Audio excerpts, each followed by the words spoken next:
Welcome to this video. Today we're gonna read Man's Search for Meaning. I hope you enjoy. Dr. Frankl, author psychiatrist, sometimes asks his patients who suffer from a multitude of torments, great and small, why do you not commit suicide? From their answers he can often find the guideline for his psychotherapy. In one life there is love for one's children to tie to, in another life, a talent to be used, in a third, perhaps only lingering memories worth preserving. To weave these slender threads of a broken life into a firm pattern of meaning and responsibility is the object and challenge of logotherapy, which is Dr. Frankl's own version of modern existential analysis. In this book, Dr. Frankl explains the experience which led to his discovery of logotherapy. As a long-time prisoner in bestial concentration camps, he found himself stripped to naked existence. His father, mother, brother, and his wife died in camps or were sent to the gas ovens, so that, excepting for his sister, his entire family perished in these camps. How could he, every possession lost, every value destroyed, suffering from hunger, cold, and brutality, hourly expecting extermination, how could he find life worth preserving? A psychiatrist who personally has faced such extremity is a psychiatrist worth listening to. He, if anyone, should be able to view our human condition wisely and with compassion. Dr. Frankl's words have a profoundly honest ring, for they rest on experiences too deep for deception. What he has to say gains in prestige because of his present position on the medical faculty of the University of Vienna, and because of the renown of the logotherapy clinics that today are springing up in many lands, patterned on his own famous neurological polyclinic in Vienna. One cannot help but compare Viktor Frankl's approach to theory and therapy with the work of his predecessor, Sigmund Freud. Both physicians concern themselves primarily with the nature and cure of neuroses. Freud finds the root of these distressing disorders in the anxiety caused by conflicting and unconscious motives. Frankl distinguishes several forms of neurosis and traces some of them to the failure of the sufferer to find meaning and a sense of responsibility in his existence. Freud stresses frustration in the sexual life. Frankl, frustration in the will to meaning. In Europe today there is a marked turning away from Freud and a widespread embracing of existential analysis, which takes several related forms, the school of logotherapy being one. It is characteristic of Frankl's tolerant outlook that he does not repudiate Freud, but builds gladly on his contributions, nor does he quarrel with other forms of existential therapy, but welcomes kinship with them. The present narrative, brief though it is artfully constructed and gripping. On 2 occasions I have read it through at a single sitting, unable to break away from its spell. Somewhere beyond the midpoint of the story, Dr. Frankl introduces his own philosophy of logotherapy. He introduces it so gently into the continuing narrative that only after finishing the book does the reader realize that here is an essay of profound depth, and not just one more brutal tale of concentration camps. From this autobiographical fragment the reader learns much. He learns what a human being does when he suddenly realizes he has nothing to lose except his so ridiculously naked life. Frankl's description of the mixed flow of emotion and apathy is arrested. First to the rescue comes a cold, detached curiosity concerning one's fate. Swiftly, too, come strategies to preserve the remnants of one's life, though the chances of surviving are slight. Hunger, humiliation, fear, and deep anger and injustice are rendered tolerable by closely guarded images of beloved persons, by religion, by a grim sense of humor, and even by glimpses of the healing beauties of nature, a tree or a sunset. But these moments of comfort do not establish the will to live unless they help the prisoner make larger sense out of his apparently senseless suffering. It is here that we encounter the central theme of existentialism. To live is to suffer, to survive is to find meaning in the suffering. If there is a purpose in life at all, there must be a purpose in suffering and in dying. But no man can tell another what this purpose is. Each must find out for himself, and must accept the responsibility that his answer prescribes. If he succeeds, he will continue to grow in spite of all indignities. Frankl is fond of quoting Nietzsche, "He who has a way to live can bear with almost any how." In the concentration camp, every circumstance conspires to make the prisoner lose his hold. All the familiar goals in life are snatched away. What alone remains is the last of human freedoms, the ability to choose one's attitude in a given set of circumstances. This ultimate freedom, recognized by the ancient Stoics as well as by modern existentialists, takes on vivid significance in Frankl's story. The prisoners were only average men, but some, at least, by choosing to be worthy of their suffering, proved man's capacity to rise above his outward fate. As a psychotherapist, the author, of course, wants to know how men can be helped to achieve this distinctively human capacity. How can one awaken in a patient the feeling that he is responsible to life for something, however grim his circumstances may be? Frankl gives us a moving account of one collective therapeutic session he held with his fellow prisoners. At the publisher's request, Dr. Frankl has added a statement of the basic tenets of logotherapy as well as a bibliography. Up to now, most of the publications of this third Viennese school of psychotherapy have been chiefly in German. The reader will therefore welcome Dr. Frankl's supplement to his personal narrative.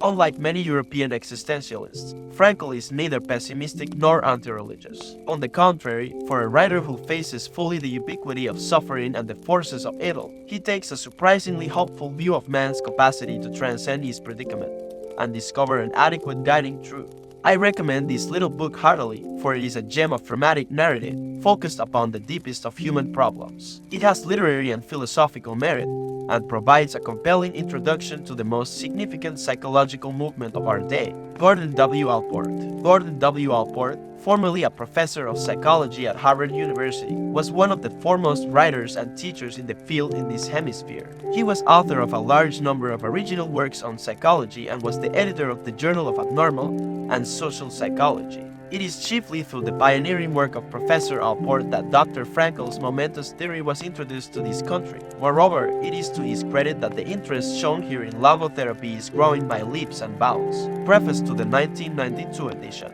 This book has now lived to see nearly 100 printings in English, in addition to having been published in 21 other languages. And the English editions alone have sold more than 3 million copies. These are the dry facts, and they may well be the reason why reporters of American newspapers and particularly of American TV stations more often than not start their interviews after listing these facts by exclaiming, "Dr. Frankl, your book has become a true bestseller. How do you feel about such a success?" Whereupon I react by reporting that in the first place I do not at all see in the bestseller status of my book an achievement, an accomplishment on my part, but rather an expression of the misery of our time. If hundreds of thousands of people reach out for a book whose very title promises to deal with the question of a meaning to life, it must be a question that burns under their fingernails. To be sure, something else may have contributed to the impact of the book. Its second, theoretical part boils down, as it were, to the lesson one may distill from the first part, the autobiographical account, whereas part 1 serves as the existential validation of my theories. Thus, both parts mutually support their credibility. I had none of this in mind when I wrote the book in 1945, and I did so within 9 successive days and with the firm determination that the book should be published anonymously. In fact, the first printing of the original German version does not show my name on the cover, though at the last moment, just before the book's initial publication, I did finally give it to my friends who had urged me to let it be published with my name at least on the title page. At first, however, it had been written with the absolute conviction that, as an anonymous opus, it could never earn its author literary fame. I had wanted simply to convey to the reader by way of a concrete example that life holds a potential meaning under any conditions, even the most miserable ones. But I thought that if the point were demonstrated in a situation as extreme as that in a concentration camp, my book might gain a hearing. I therefore felt responsible for writing down what I had gone through, for I thought it might be helpful to people who are prone to despair. And so it is both strange and remarkable to me that, among some dozens of books I have authored, precisely this one, which I had intended to be published anonymously so that it could never build up any reputation on the part of the author, did become a success. Again and again I therefore admonish my students both in Europe and in America, don't aim at success. The more you aim at it and make it a target, the more you are going to miss it. For success, like happiness, cannot be pursued, it must ensue, and it only does so as the unintended side effect of one's dedication to a cause greater than oneself or as the byproduct of one's surrender to a person other than oneself. Happiness must happen, and the same holds for success. You have to let it happen by not caring about it. I want you to listen to what your conscience commands you to do and go on to carry it out to the best of your knowledge. Then you will live to see that in the long run, I say, success will follow you precisely because you had forgotten to think of it. The reader may ask me why I did not try to escape what was in store for me after Hitler had occupied Austria. Let me answer by recalling the following story. Shortly before the United States entered World War II, I received an invitation to come to the American consulate in Vienna to pick up my immigration visa. My old parents were overjoyed because they expected that I would soon be allowed to leave Austria. I suddenly hesitated, however. The question beset me, could I really afford to leave my parents alone to face their fate, to be sent, sooner or later, to a concentration camp, or even to a so-called extermination camp?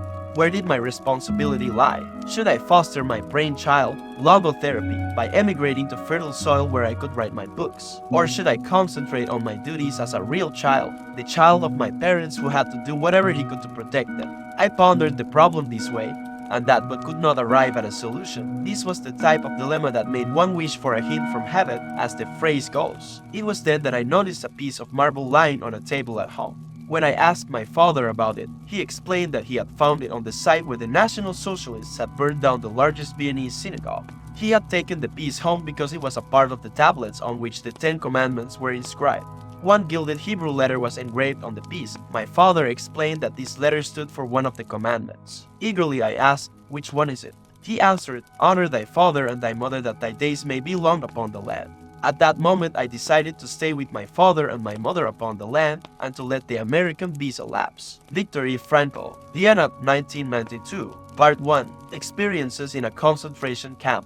This book does not claim to be an account of facts and events but of personal experiences which millions of prisoners have suffered time and again. It is the inside story of a concentration camp told by one of its survivors. This tale is not concerned with the great horrors, which have already been described often enough, but with the multitude of small torments. In other words, it will try to answer this question: how was everyday life in a concentration camp reflected in the mind of the average prisoner? Most of the events described here did not take place in the large and famous camps, but in the small ones where most of the real extermination took place. This story is not about the suffering and death of great heroes and martyrs, nor is it about the prominent capos, prisoners who acted as trustees, having special privileges, or well-known prisoners. Thus it is not so much concerned with the sufferings of the mighty, but with the sacrifices, the crucifixion and the deaths of the great army of unknown and unrecorded victims. It was these common prisoners, who bore no distinguishing marks on their sleeves, whom the capos really despised. While these ordinary prisoners had little or nothing to eat, the capos were never hungry. In fact, many of the capos fared better in the camp than they had in their entire lives. Often they were harder on the prisoners than were the guards, and beat them more cruelly than the SS men did. These capos, of course, were chosen only from those prisoners whose characters promised to make them suitable for such procedures, and if they did not comply with what was expected of them, they were immediately demoted. They soon became much like the SS men and the camp wardens and may be judged on a similar psychological basis. It is easy for the outsider to get the wrong conception of camp life, a conception mingled with sentiment and pity. Little does he know of the hard fight for existence which raged among the prisoners. This was an unrelenting struggle for daily bread and for life itself, for one's own sake or for that of a good friend. Let us take the case of a transport which was officially announced to transfer a certain number of prisoners to another camp, but it was a fairly safe guess that its final destination would be the gas chambers. A selection of sick or feeble prisoners incapable of work would be sent to one of the big central camps which were fitted with gas chambers and crematoriums. The selection process was the signal for a free fight among all the prisoners, or of group against group. All that mattered was that one's own name and that of one's friend were crossed off the list of victims, though everyone knew that for each man saved another victim had to be found. A definite number of prisoners had to go with each transport. It did not really matter which, since each of them was nothing but a number. On their admission to the camp, all their documents had been taken from them, together with their other possessions. Each prisoner, therefore, had had an opportunity to claim a fictitious name or profession, and for various reasons many did this. The authorities were interested only in the captives' numbers. These numbers were often tattooed on their skin, and also had to be sewn to a certain spot on the trousers, jacket, or coat. Any guard who wanted to make a charge against a prisoner just glanced at his number. He never asked for his name.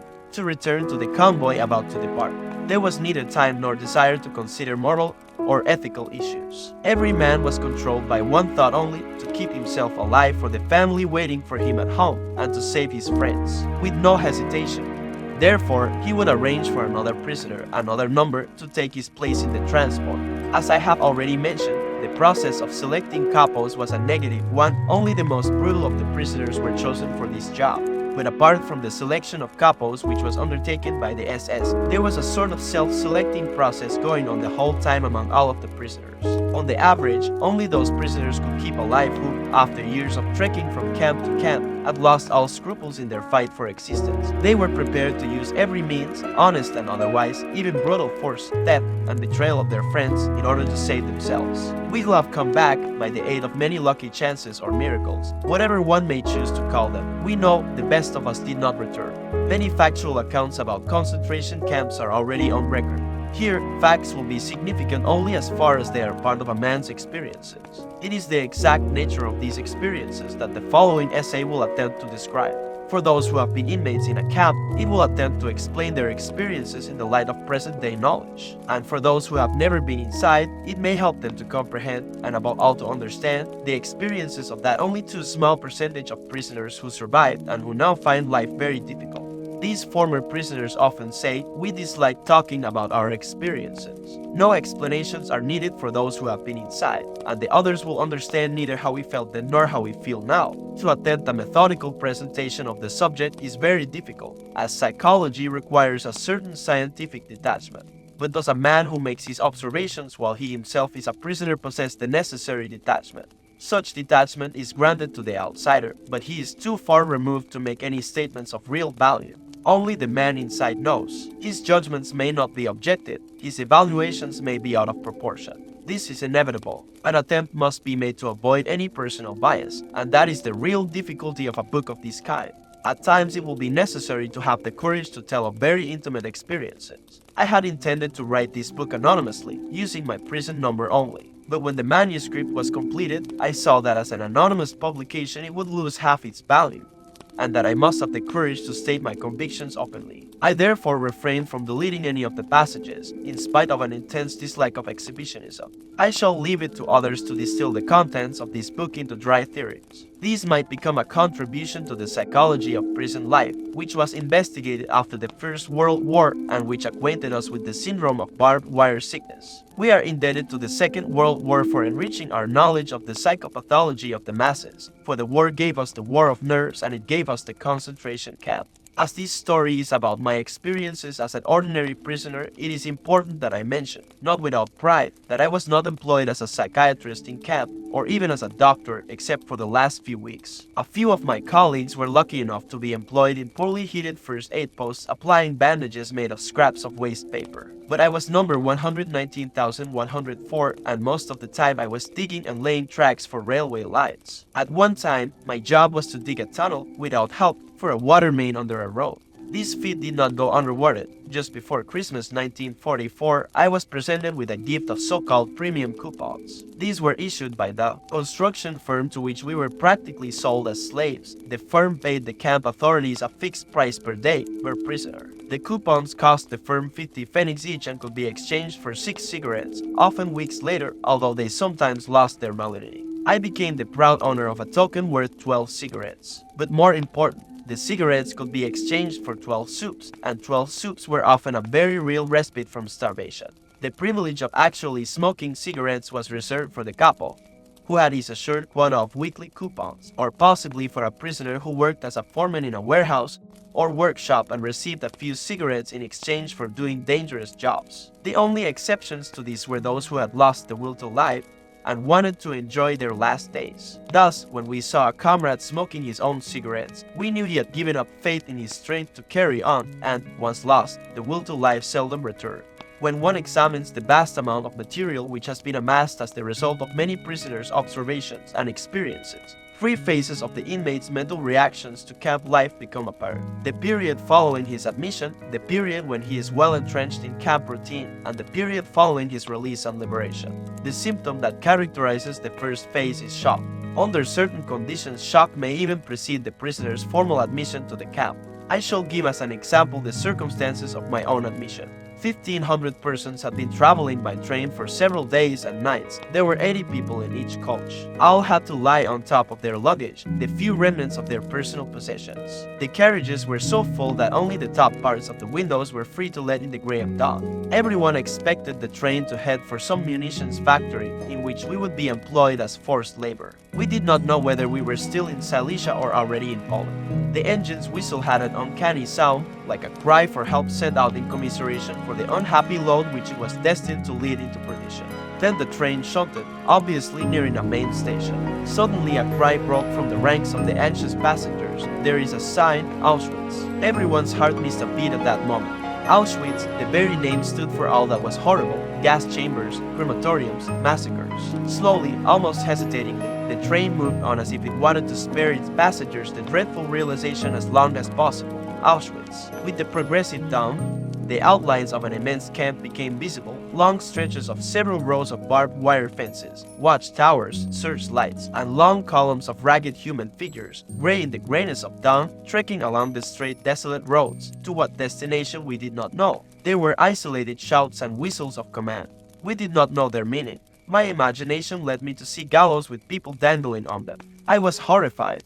But this was just as well, because step by step we had to become accustomed to a terrible and immense horror. Eventually we moved into the station. The initial silence was interrupted by shouted commands. We were to hear those rough, shrill tones from then on, over and over again in all the cabs. Their sound was almost like the last cry of a victim, and yet there was a difference. It had a rasping hoarseness, as if it came from the throat of a man who had to keep shouting like that, a man who was being murdered again and again. The carriage doors were flung open and a small detachment of prisoners stormed inside. They wore striped uniforms, their heads were shaved, but they looked well fed. They spoke in every possible European tongue, and all with a certain amount of humor, which sounded grotesque under the circumstances. Like a drowning man clutching a straw, my inborn optimism clung to this thought. These prisoners looked quite well, they seemed to be in good spirits and even laughed.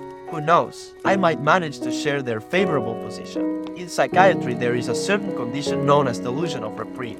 The condemned man, immediately before his execution, gets the illusion that he might be reprieved at the very last minute. We, too, clung to shreds of hope and believed to the last moment that it would not be so bad. Just the sight of the red cheeks and round faces of those prisoners was a great encouragement. Little did we know then that they formed a specially chosen elite, who for years had been the receiving squad for new transports as they rolled into the station day after day. They took charge of the new arrivals and their luggage, including scarce items and smuggled jewelry. Auschwitz must have been a strange spot in this Europe of the last years of the war. There must have been unique treasures of gold and silver, platinum and diamonds, not only in the huge storehouses but also in the hands of the SS. 1,500 captives were cooped up in a shed built to accommodate probably 200 at the most. We were cold and hungry and there was not enough room for everyone to squat on the bare ground, let alone to lie down. One 5-ounce piece of bread was our only food in 4 days. Yet I heard the senior prisoners in charge of the shed bargain with one member of the receiving party about a tie pin made of platinum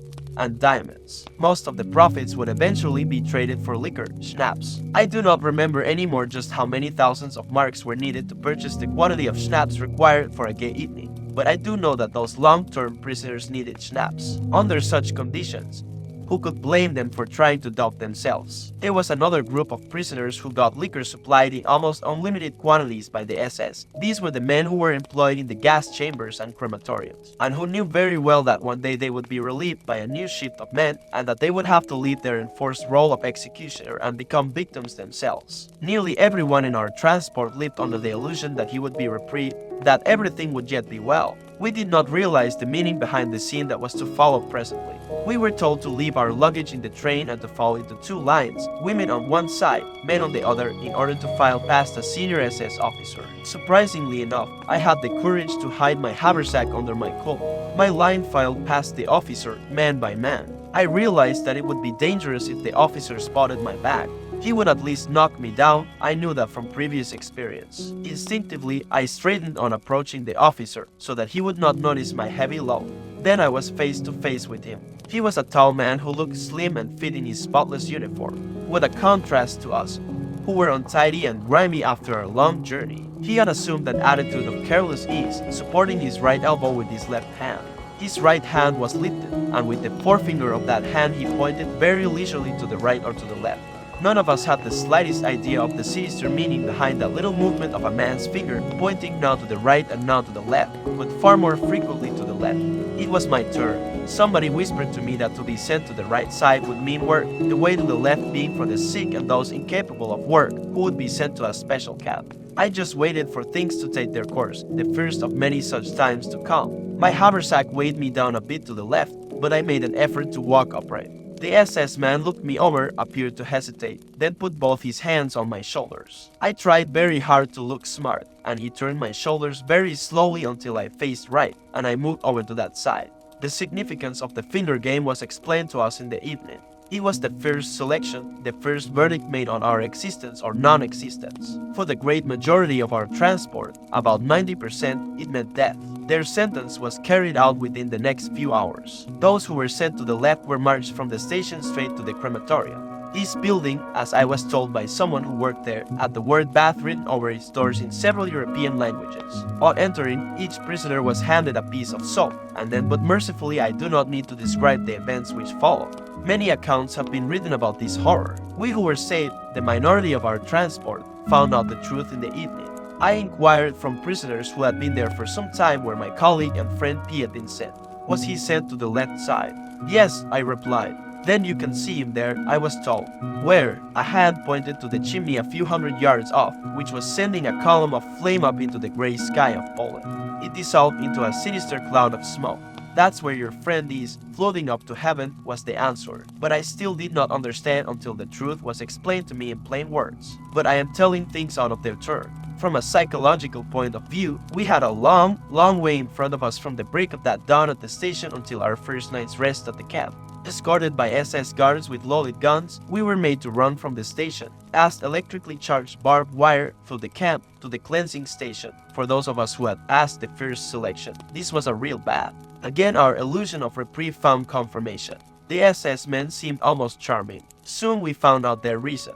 They were nice to us as long as they saw watches on our wrists and could persuade us in well-meaning tones to hand them over. Would we not have to hand over all our possessions anyway? And why should not that relatively nice person have the watch? Maybe one day he would do one a good turn. We waited in a shed which seemed to be the anteroom to the disinfecting chamber. SS men appeared and spread out blankets into which we had to throw all our possessions, all our watches and jewelry. There were still naive prisoners among us who asked, to the amusement of the more seasoned ones who were there as helpers, if they could not keep a wedding ring, a medal, or a good luck piece. No one could yet grasp the fact that everything would be taken away. I tried to take one of the old prisoners into my confidence. Approaching him furtively, I pointed to the roll of paper in the inner pocket of my coat and said, "Look, this is the manuscript of a scientific book. I know what you will say, that I should be grateful to escape with my life, that should be all I can expect of fate.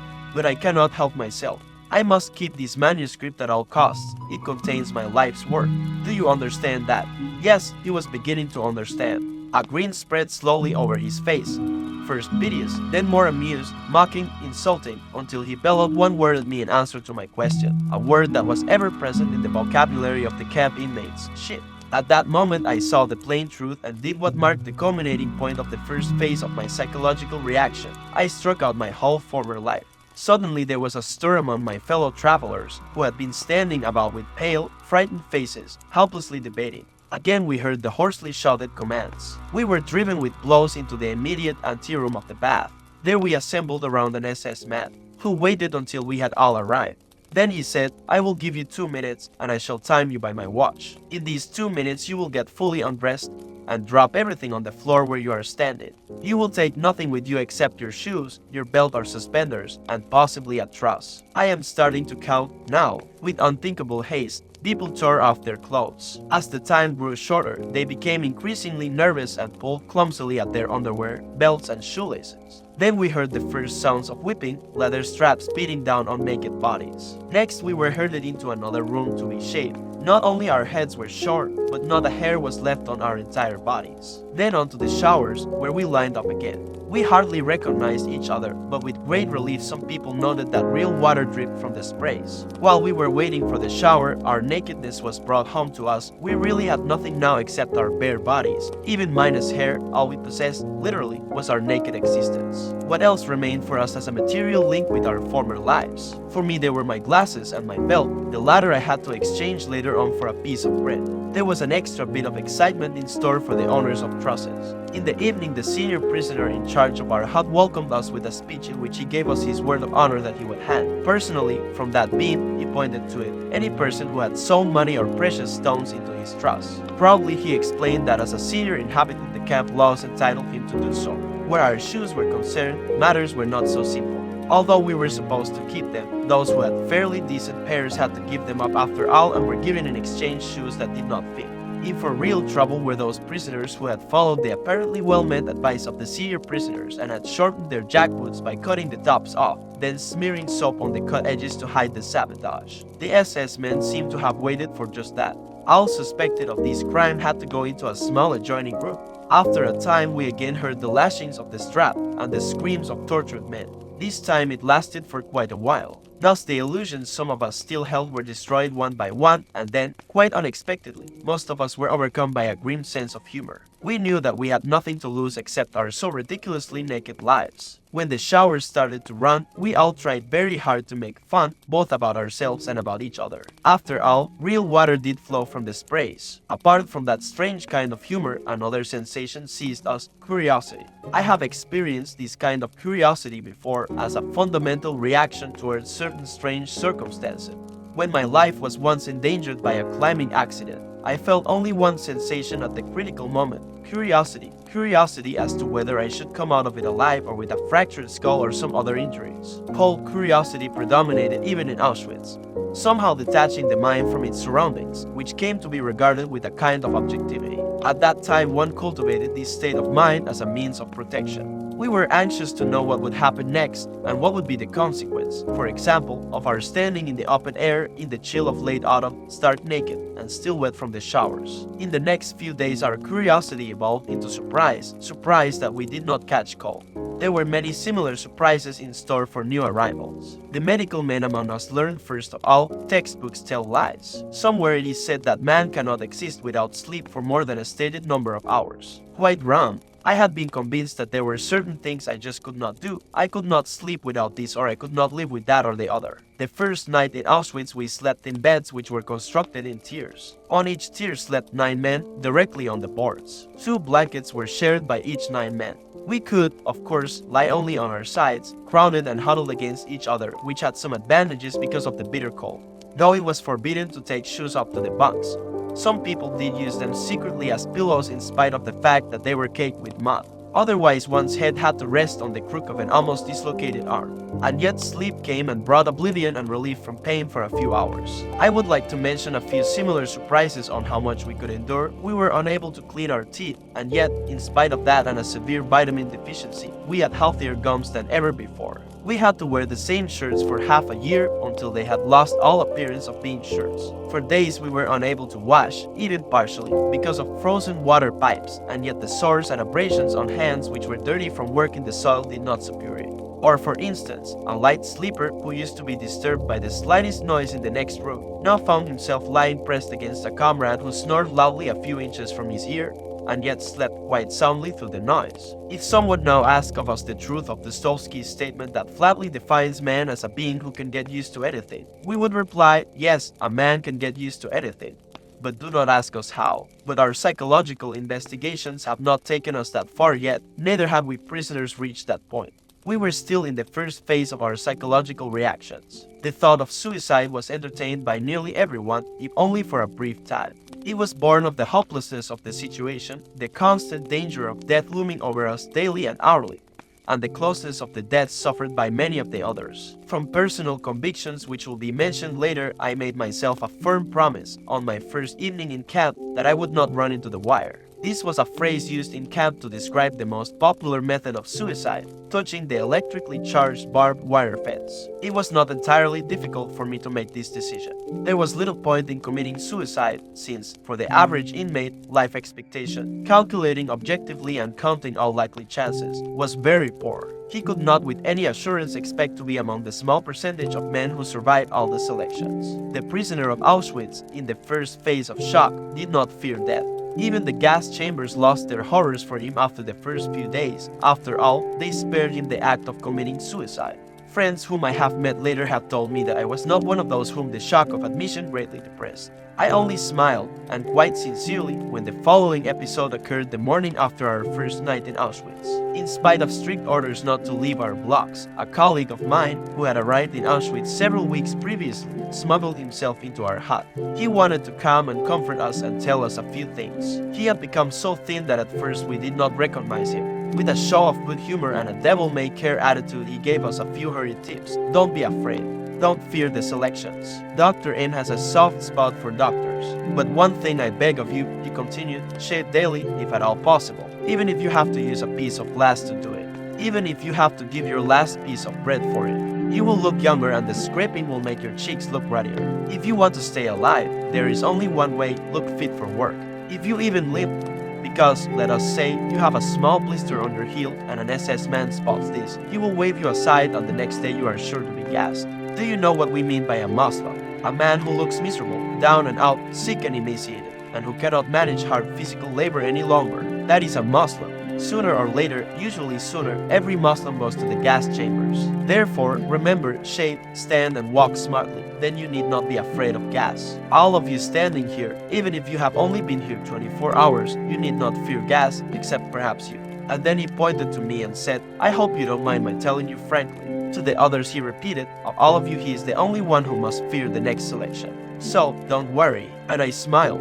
I am now convinced that anyone in my place on that day would have done the same. I think it was Lessing who once said, there are things which must cause you to lose your reason or you have none to lose. An abnormal reaction to an abnormal situation is normal behavior. Even we psychiatrists expect the reactions of a man to an abnormal situation, such as being committed to an asylum, to be abnormal in proportion to the degree of his normality. The reaction of a man to his admission to a concentration camp also represents an abnormal state of mind, but judged objectively it is a normal and, as will be shown later, typical reaction to the given circumstances. These reactions, as I have described them, began to change in a few days. The prisoner passed from the first to the second phase, the phase of relative apathy, in which he achieved a kind of emotional death. Apart from the already described reactions, the newly arrived prisoner experienced the tortures of other most painful emotions, all of which he tried to deaden. First of all, there was his boundless longing for his home and his family. This often could become so acute that he felt himself consumed by longing. Then there was disgust with all the ugliness which surrounded him, even in its mere external forms. Most of the prisoners were given a uniform of rags which would have made a scarecrow elegant by comparison. Between the huts in the camp lay pure filth, and the more one worked to clear it away, the more one had to come in contact with it. It was a favorite practice to detail a new arrival to a work group whose job was to clean the latrines and remove the sewage. If, as usually happened, some of the excrement splashed into his face during its transport over bumpy fields, any sign of disgust by the prisoner or any attempt to wipe off the filth would only be punished with a blow from a couple, and thus the mortification of normal reactions was hastened. At first, the prisoner looked away if he saw the punishment parades of another group. He could not bear to see fellow prisoners march up and down for hours in the mire, their movements directed by blows. Days or weeks later, things changed. Early in the morning, when it was still dark, the prisoner stood in front of the gate with his detachment, ready to march. He heard a scream and saw how. 34 men searched for meaning. A comrade was knocked down, pulled to his feet again, and knocked down once more, and why? He was feverish but had reported to sick bay at an improper time. He was being punished for this irregular attempt to be relieved of his duties. But the prisoner who had passed into the second stage of his psychological reactions did not avert his eyes anymore. By then his feelings were blunted, and he watched unmoved. Another example, he found himself waiting at sick bay, hoping to be granted 2 days of light work inside the camp.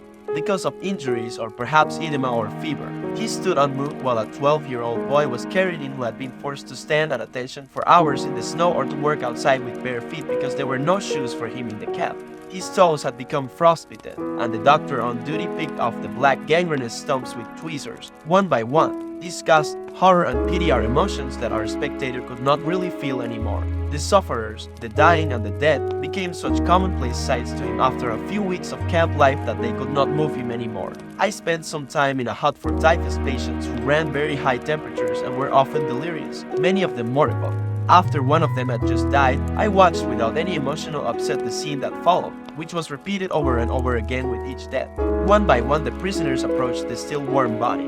One grabbed the remains of a messy meal of potatoes, another decided that the corpse's wooden shoes were an improvement on his own and exchanged them. A third man did the same with the dead man's coat, and another was glad to be able to secure some. Just imagine. Genuine strength. All this I watched with unconcern. Eventually I asked the nurse to remove the body. When he decided to do so, he took the corpse by its legs, allowing it to drop into the small corridor between the two rows of wards which were the beds for the 50 typhus patients, and dragged it across the bumpy earthen floor toward the door. The 2 steps which led up into the open air always constituted a problem for us, since we were exhausted from a chronic lack of food.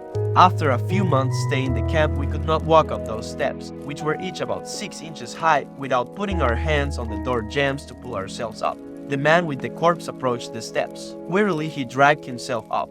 Then the body, first the feet, then the trunk, and finally, with an uncanny rattling noise, the head of the corpse bumped up the 2 steps. My place was on the opposite side of the hut, next to the small sole window which was built near the floor. While my cold hands clasped a bowl of hot soup from which I sipped greedily, I happened to look out the window. The corpse which had just been removed stared in at me with glazed eyes. 2 hours before I had spoken to that man. Now I continued sipping my soup. If my lack of emotion had not surprised me from the standpoint of professional interest, I would not remember this incident now, because there was so little feeling involved in it. Apathy, the blunting of the emotions, and the feeling that one could not care anymore were the symptoms arising during the second stage of the prisoner's psychological reactions, and which eventually made him insensitive to daily and hourly beatings. By means of this insensibility, the prisoner soon surrounded himself with a very necessary protective shell. Beatings occurred on the slightest provocation, sometimes for no reason at all. For example, bread was rationed out at our work site and we had to line up for it.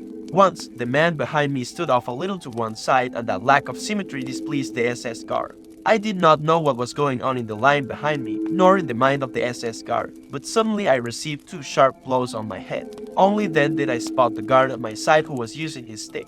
At such a moment, it is not the physical pain which hurts the most, it is the mental agony caused by the injustice, the unreasonableness of it all. Strangely enough, a blow which does not even find its mark can, under certain circumstances, hurt more than one that finds its mark. Once I was standing on a railway track in a snowstorm. In spite of the weather, our party had to keep on working. I worked quite hard at mending the track with gravel, since that was the only way to keep warm. For only one moment I paused to get my breath and to lean on my shovel. Unfortunately, the guard turned around just then and thought I was laughing. The pain he caused me was not from any insults or any blows. That guard did not think it worth his while to say anything, not even a swear word, to the ragged, emaciated figure standing before him, which probably reminded him only vaguely of a human form. Instead, he playfully picked up a stone and threw it at me. That, to me, seemed the way to attract the attention of a beast, to call a domestic animal back to its job, a creature with which you have so little in common that you do not even punish it.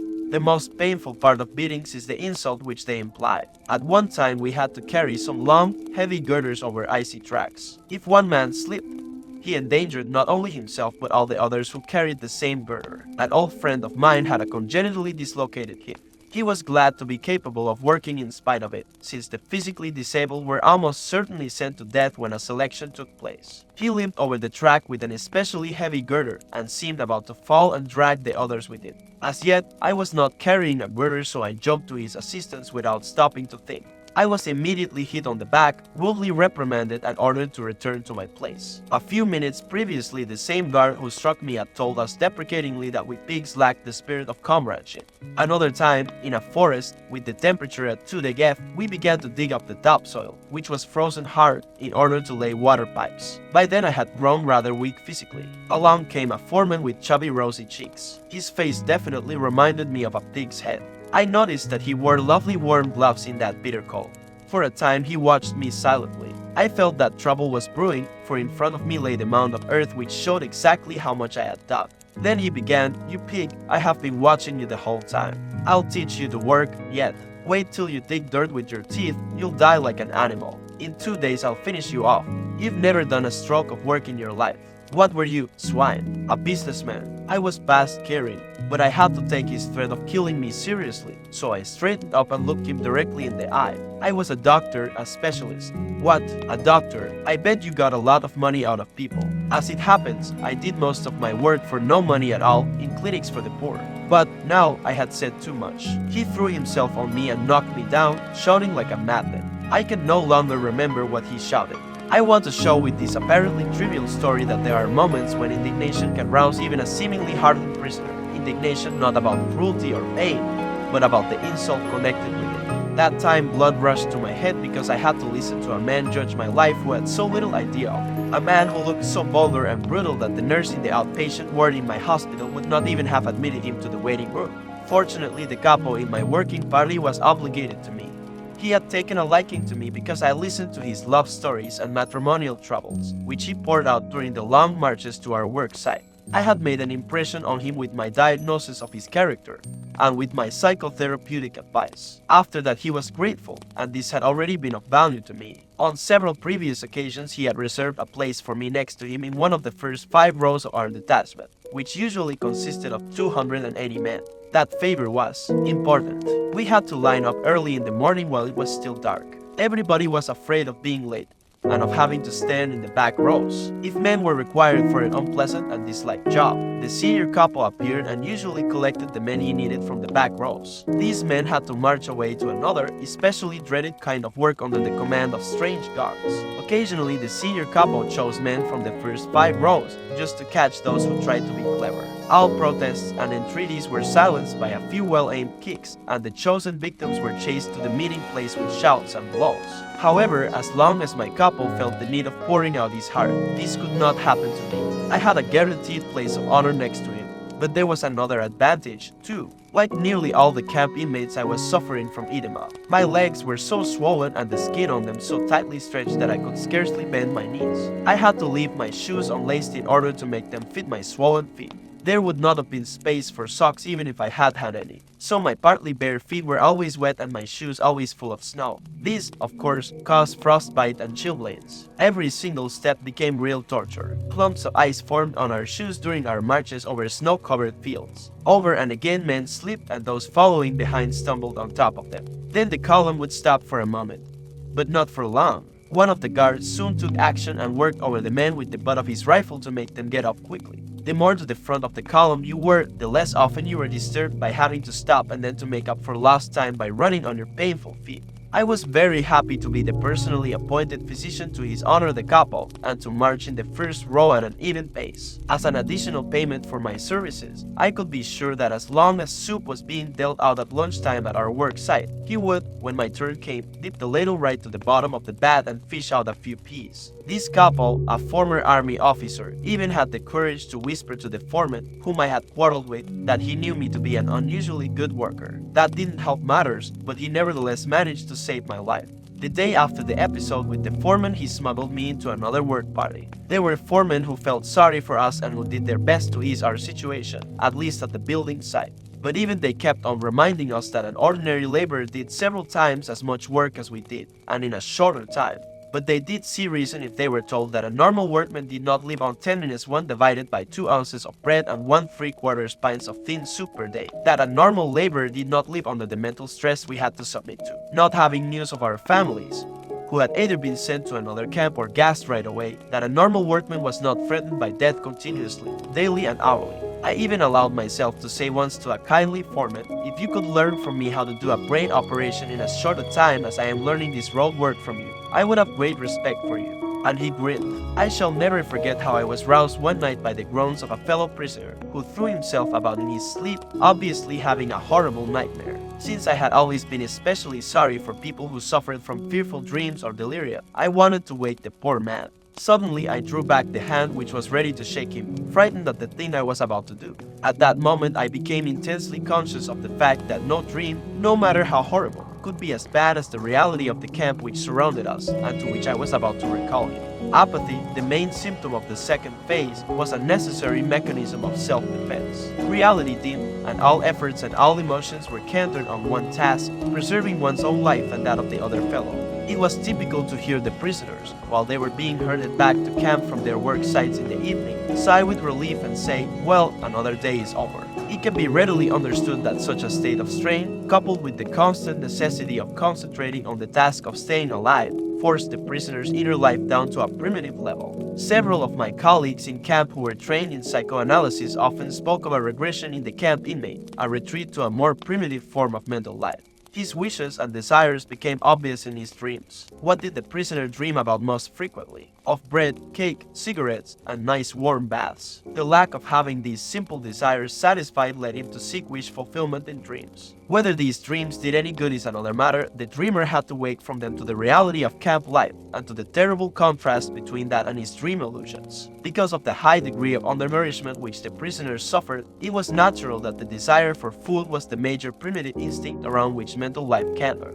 Let us observe the majority of prisoners when they happen to work near each other and were, for once, not closely watched. They would immediately start discussing food. One fellow would ask another working next to him in the ditch what his favorite dishes were. Then they would exchange recipes and plan the menu for the day when they would have a reunion, the day in a distant future when they would be liberated and return home. They would go on and on, picturing it all in detail, until suddenly a warning was passed down the trench, usually in the form of a special password or number, "The guard is coming." I always regarded the discussions about food as dangerous. Is it not wrong to provoke the organism with such detailed and effective pictures of delicacies when it has somehow managed to adapt itself to extremely small rations and low calories? Though it may afford momentary psychological relief, it is an illusion which physiologically, surely, must not be without danger. During the later part of our imprisonment, the daily ration consisted of very watery soup given out once daily, and the usual small bread ration. In addition to that, there was the so-called extra allowance, consisting of 3/4 of an ounce of margarine, or of a slice of poor quality sausage, or of a little piece of cheese, or a bit of synthetic honey, or a spoonful of watery jam, varying daily.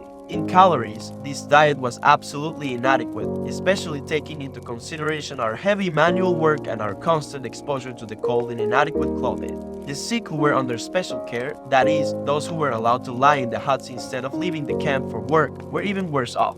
When the last layers of subcutaneous fat had vanished, and we looked like skeletons disguised with skin and rags, we could watch our bodies beginning to devour themselves. The organism digested its own protein, and the muscles disappeared. Then the body had no powers of resistance left. One after another, the members of the little community in our hut died. Each of us could calculate with fair accuracy whose turn would be next, and when his own would come. After many observations, we knew the symptoms well, which made the correctness of our prognosis quite certain. "He won't last long," or "this is the next one," we whispered to each other, and when, during our daily search for lice, we saw our own naked bodies in the evening, we thought alike, "This body here, my body, is really a corpse already. What has become of me? I am but a small portion of a great mass of human flesh, of a mass behind barbed wire, crowded into a few earthen huts, a mass of which daily a certain portion begins to rot because it has become lifeless." I mentioned above how unavoidable were the thoughts about food and favorite dishes which forced themselves into the consciousness of the prisoner whenever he had a moment to spare. Perhaps it can be understood, then, that even the strongest of us was longing for the time when he would have fairly good food again, not for the sake of good food itself, but for the sake of knowing that the subhuman existence, which had made us unable to think of anything other than food, would at last cease. Those who have not gone through a similar experience can hardly conceive of the soul-destroying mental conflict and clashes of willpower which a famished man experiences. They can hardly grasp what it means to stand digging in a trench, listening only for the siren to announce 9:30 or 10 a.m., the half-hour lunch interval, when bread would be rationed out, repeatedly asking the foreman, if he wasn't a disagreeable fellow, what the time was, and tenderly touching a piece of bread in one's coat pocket, first stroking it with frozen gloveless fingers, then breaking off a crumb and putting it in one's mouth, and finally, with the last bit of willpower, pocketing it again, having promised oneself that morning to hold out till afternoon. We could hold endless debates on the sense or nonsense of certain methods of dealing with the small bread ration, which was given out only once daily during the latter part of our confinement. There were two schools of thought. One was in favor of eating up the ration immediately. These had the twofold advantage of satisfying the worst hunger pangs for a very short time at least once a day, and of safeguarding against possible theft or loss of the ration. The second group, which held with dividing the ration up, used different arguments. I finally joined their ranks. The most ghastly moment of the 24 hours of camp life was the awakening, when, at a still nocturnal hour, the three shrill blows of a whistle tore us pitilessly from our exhausted sleep and from the longings in our dreams. We then began the tussle with our wet shoes, into which we could scarcely force our feet, which were sore and swollen with edema, and there were the usual moans and groans about petty troubles, such as the snapping of wires which replaced shoelaces. One morning I heard someone, whom I knew to be brave and dignified, cry like a child because he finally had to go to the snowy marching grounds in his bare feet, as his shoes were too shrunken for him to wear. In those ghastly minutes, I found a little bit of comfort, a small piece of bread which I drew out of my pocket and munched with absorbed delight. Undernourishment, besides being the cause of the general preoccupation with food, probably also explains the fact that the sexual urge was generally absent. Apart from the initial effects of shock, this appears to be the only explanation of a phenomenon which a psychologist was bound to observe in those all-male camps, that, as opposed to all other strictly male establishments, such as army barracks, there was little sexual perversion. Even in his dreams, the prisoner did not seem to concern himself with sex, although his frustrated emotions and his higher feelings did find definite expression in them. With the majority of the prisoners, the primitive life and the effort of having to concentrate on just saving one's skin led to a total disregard of anything not serving that purpose, and explained the prisoner's complete lack of sentiment. This was brought home to me on my transfer from Auschwitz to a camp affiliated with Dachau. The train, which carried us, about 2,000 prisoners, passed through Vienna. At about midnight, we passed one of the Viennese railway stations. The track was going to lead us past the street where I was born, past the house where I had lived many years of my life, in fact, until I was taken prisoner. There were 50 of us in the prison car, which had two small, barred peepholes. There was only enough room for one group to squat on the floor, while the others, who had to stand up for hours, crowded round the peepholes. Standing on tiptoe and looking past the others' heads through the bars of the window, I caught an eerie glimpse of my native town. We all felt more dead than alive, since we thought that our transport was heading for the camp at Mauthausen and that we had only 1 or 2 weeks to live. I had a distinct feeling that I saw the streets, the squares and the houses of my childhood with the eyes of a dead man who had come back from another world and was looking down on a ghostly city. After hours of delay, the train left the station, and there was the street, my street.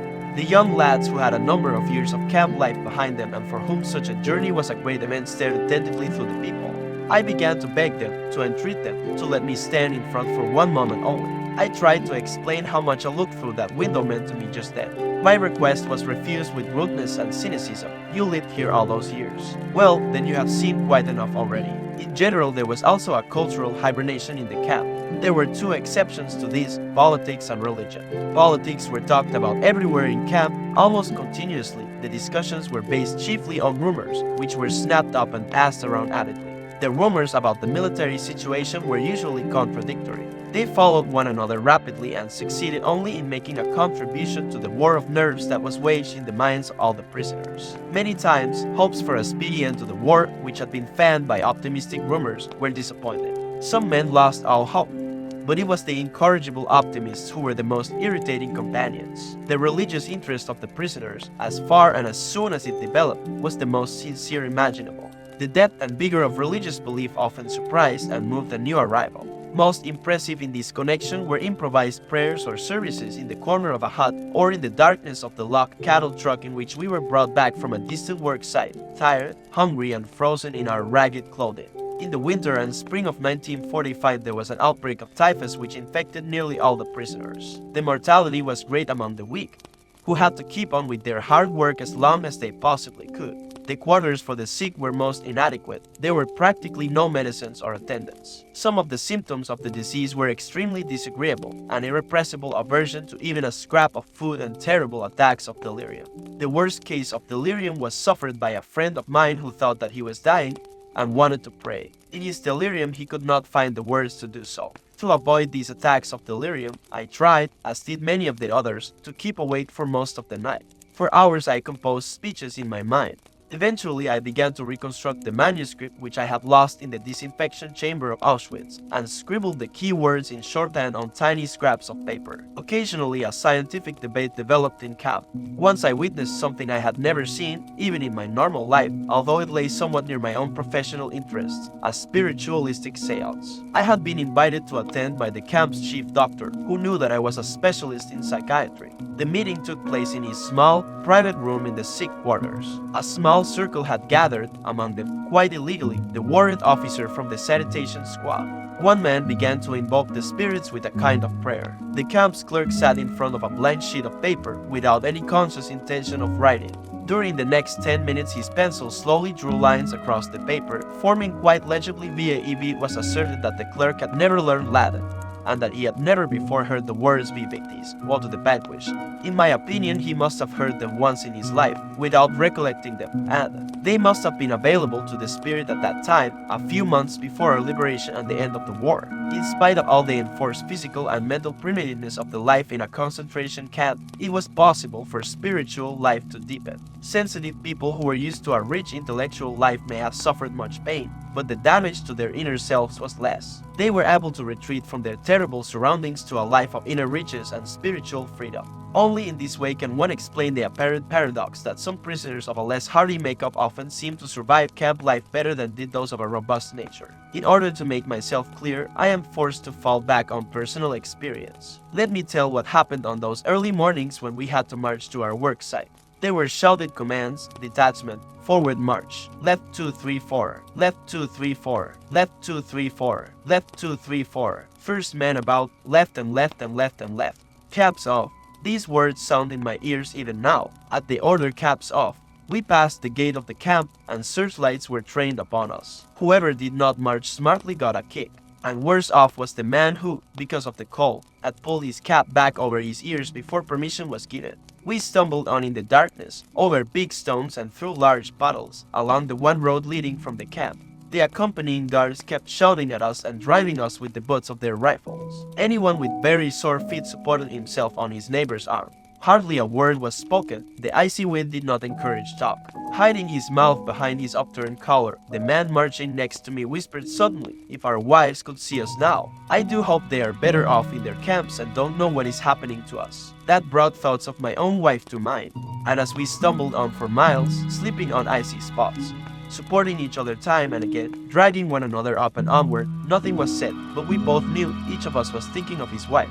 Occasionally I looked at the sky, where the stars were fading and the pink light of the morning was beginning to spread behind a dark bank of clouds. But my mind clung to my wife's image, imagining it with an uncanny acuteness. I heard her answering me, saw her smile, her frank and encouraging look. Real or not, her look was then more luminous than the sun which was beginning to rise. A thought transfixed me. For the first time in my life I saw the truth as it is set into song by so many poets, proclaimed as the final wisdom by so many thinkers. The truth that love is the ultimate and the highest goal to which man can aspire. Then I grasped the meaning of the greatest secret that human poetry and human thought and belief have to impart. The salvation of man is through love and in love. I understood how a man who has nothing left in this world still may know bliss, be it only for a brief moment, in the contemplation of his beloved. In a position of utter desolation, when man cannot express himself in positive action, when his only achievement may consist in enduring his sufferings in the right way, an honorable way, in such a position man can, through loving contemplation of the image he carries of his beloved, achieve fulfillment. For the first time in my life I was able to understand the meaning of the words, "The angels are lost in perpetual contemplation of an infinite glory." In front of me a man stumbled and those following him fell on top of him. The guard rushed over and used his whip on them all. Thus my thoughts were interrupted for a few minutes. But soon my soul found its way back from the prisoner's existence to another world, and I resumed talk with my loved one. I asked her questions, and she answered. She questioned me in return, and I answered. Stop. We had arrived at our work site. Everybody rushed into the dark hut in the hope of getting a fairly decent tool. Each prisoner got a spade or a pickaxe. Can't you hurry up, you pigs? Soon we had resumed the previous day's positions in the ditch. The frozen ground cracked under the point of the pickaxes, and sparks flew. The men were silent, their brains numb. My mind still clung to the image of my wife. A thought crossed my mind. I didn't even know if she were still alive. I knew only one thing, which I have learned well by now. Love goes very far beyond the physical person of the beloved. It finds its deepest meaning in his spiritual being, his inner self. Whether or not he is actually present, whether or not he is still alive at all, ceases somehow to be of importance. I did not know whether my wife was alive, and I had no means of finding out, but at that moment it ceased to matter. There was no need for me to know. Nothing could touch the strength of my love, my thoughts, and the image of my beloved. Had I known then that my wife was dead, I think that I would still have given myself, undisturbed by that knowledge, to the contemplation of her image, and that my mental conversation with her would have been just as vivid and just as satisfying. Set me like a seal upon thy heart, love is as strong as death.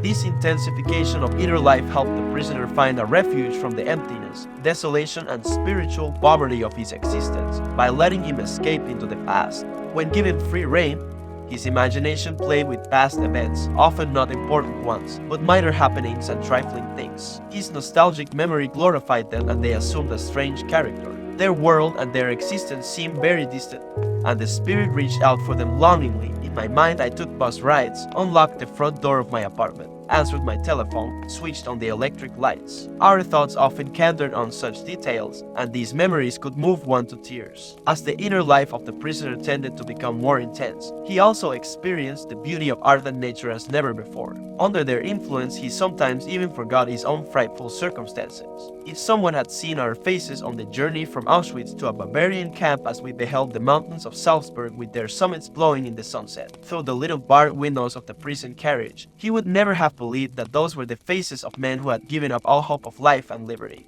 Despite that factor, or maybe because of it, we were carried away by nature's beauty, which we had missed for so long. In camp, too, a man might draw the attention of a comrade working next to him to a nice view of the setting sun shining through the tall trees of the Bavarian woods, the same woods in which we had built an enormous, hidden munitions plant. One evening, when we were already resting on the floor of our hut, dead tired, soup bowls in hand, a fellow prisoner rushed in and asked us to run out to the assembly grounds and see the wonderful sunset. Standing outside, we saw sinister clouds blowing in the west, and the whole sky alive with clouds of ever-changing shapes and colors, from steel blue to blood red. The desolate gray mud huts provided a sharp contrast, while the puddles on the muddy ground reflected the glowing sky. Then, after minutes of moving silence, one prisoner said to another how beautiful the world could be. Another time we were at work in a trench. The dawn was gray around us, gray was the sky above, gray the snow in the pale light of dawn, gray the rags in which my fellow prisoners were clad, and gray their faces. I was again conversing silently with my wife, or perhaps I was struggling to find the reason for my sufferings, my slow diet. In a last violent protest against the hopelessness of imminent death, I sensed my spirit piercing through the enveloping gloom. I felt it transcend that hopeless, meaningless world, and from somewhere I heard a victorious yes in answer to my question of the existence of an ultimate purpose. At that moment a light was lit in a distant farmhouse, which stood on the horizon as if painted there in the midst of the miserable grey of a dawning morning in Bavaria. Et lux in tenebris lucid, and the light shineth in the darkness. For hours I stood hacking at the icy ground. The guard passed by, insulting me, and once again one communed with my beloved. More and more I felt that she was present, that she was with me. I had the feeling that I was able to touch her, able to stretch out my hand and grasp hers. The feeling was very strong, she was there. Then, at that very moment, a bird flew down silently and perched just in front of me on the heap of soil which I had dug up from the ditch, and looked steadily at me. Earlier, I mentioned art. Is there such a thing in a concentration camp? It rather depends on what one chooses to call art. A kind of cabaret was improvised from time to time. A hut was cleared temporarily, a few wooden benches were pushed or nailed together, and a program was drawn up. In the evening, those who had fairly good positions in camp, the capos and the workers who did not have to leave camp on distant marches, assembled there. They came to have a few laughs or perhaps to cry a little, anyway, to forget. There were songs, poems, jokes, some with underlying satire regarding the camp. All were meant to help us forget, and they did help. The gatherings were so effective that a few ordinary prisoners went to see the cabaret in spite of their fatigue, even though they missed their daily portion of food by going. During the half-hour lunch interval when soup was ladled out at our work site, we were allowed to assemble in an unfinished engine room. On entering, everyone got a ladleful of the watery soup. While we sipped it greedily, a prisoner climbed onto a tub and sang Italian arias. We enjoyed the songs, and he was guaranteed a double helping of soup straight from the bottom, that meant with peas. Rewards were given in camp not only for entertainment, but also for applause. I, for example, could have found protection from the camp's most dreaded couple, who for more than one good reason was known as the murderous couple. This is how it happened. One evening I had the great honor of being invited again to the room where the spiritualistic seance had taken place. There were gathered the same intimate friends of the chief doctor and, most illegally, the warrant officer from the sanitation squad was again present. The murderous couple entered the room by chance, and he was asked to recite one of his poems, which had become famous in camp. He did not need to be asked twice and quickly produced a kind of diary from which he began to read samples of his art. I bit my lips till they hurt in order to keep from laughing at one of his love poems, and very likely that saved my life. Since I was also generous with my applause, my life might have been saved even had I been detailed to his working party to which I had previously been assigned for one day, a day that was quite enough for me. It was useful, anyway, to be known to the murderous couple from a favorable angle, so I applauded as hard as I could.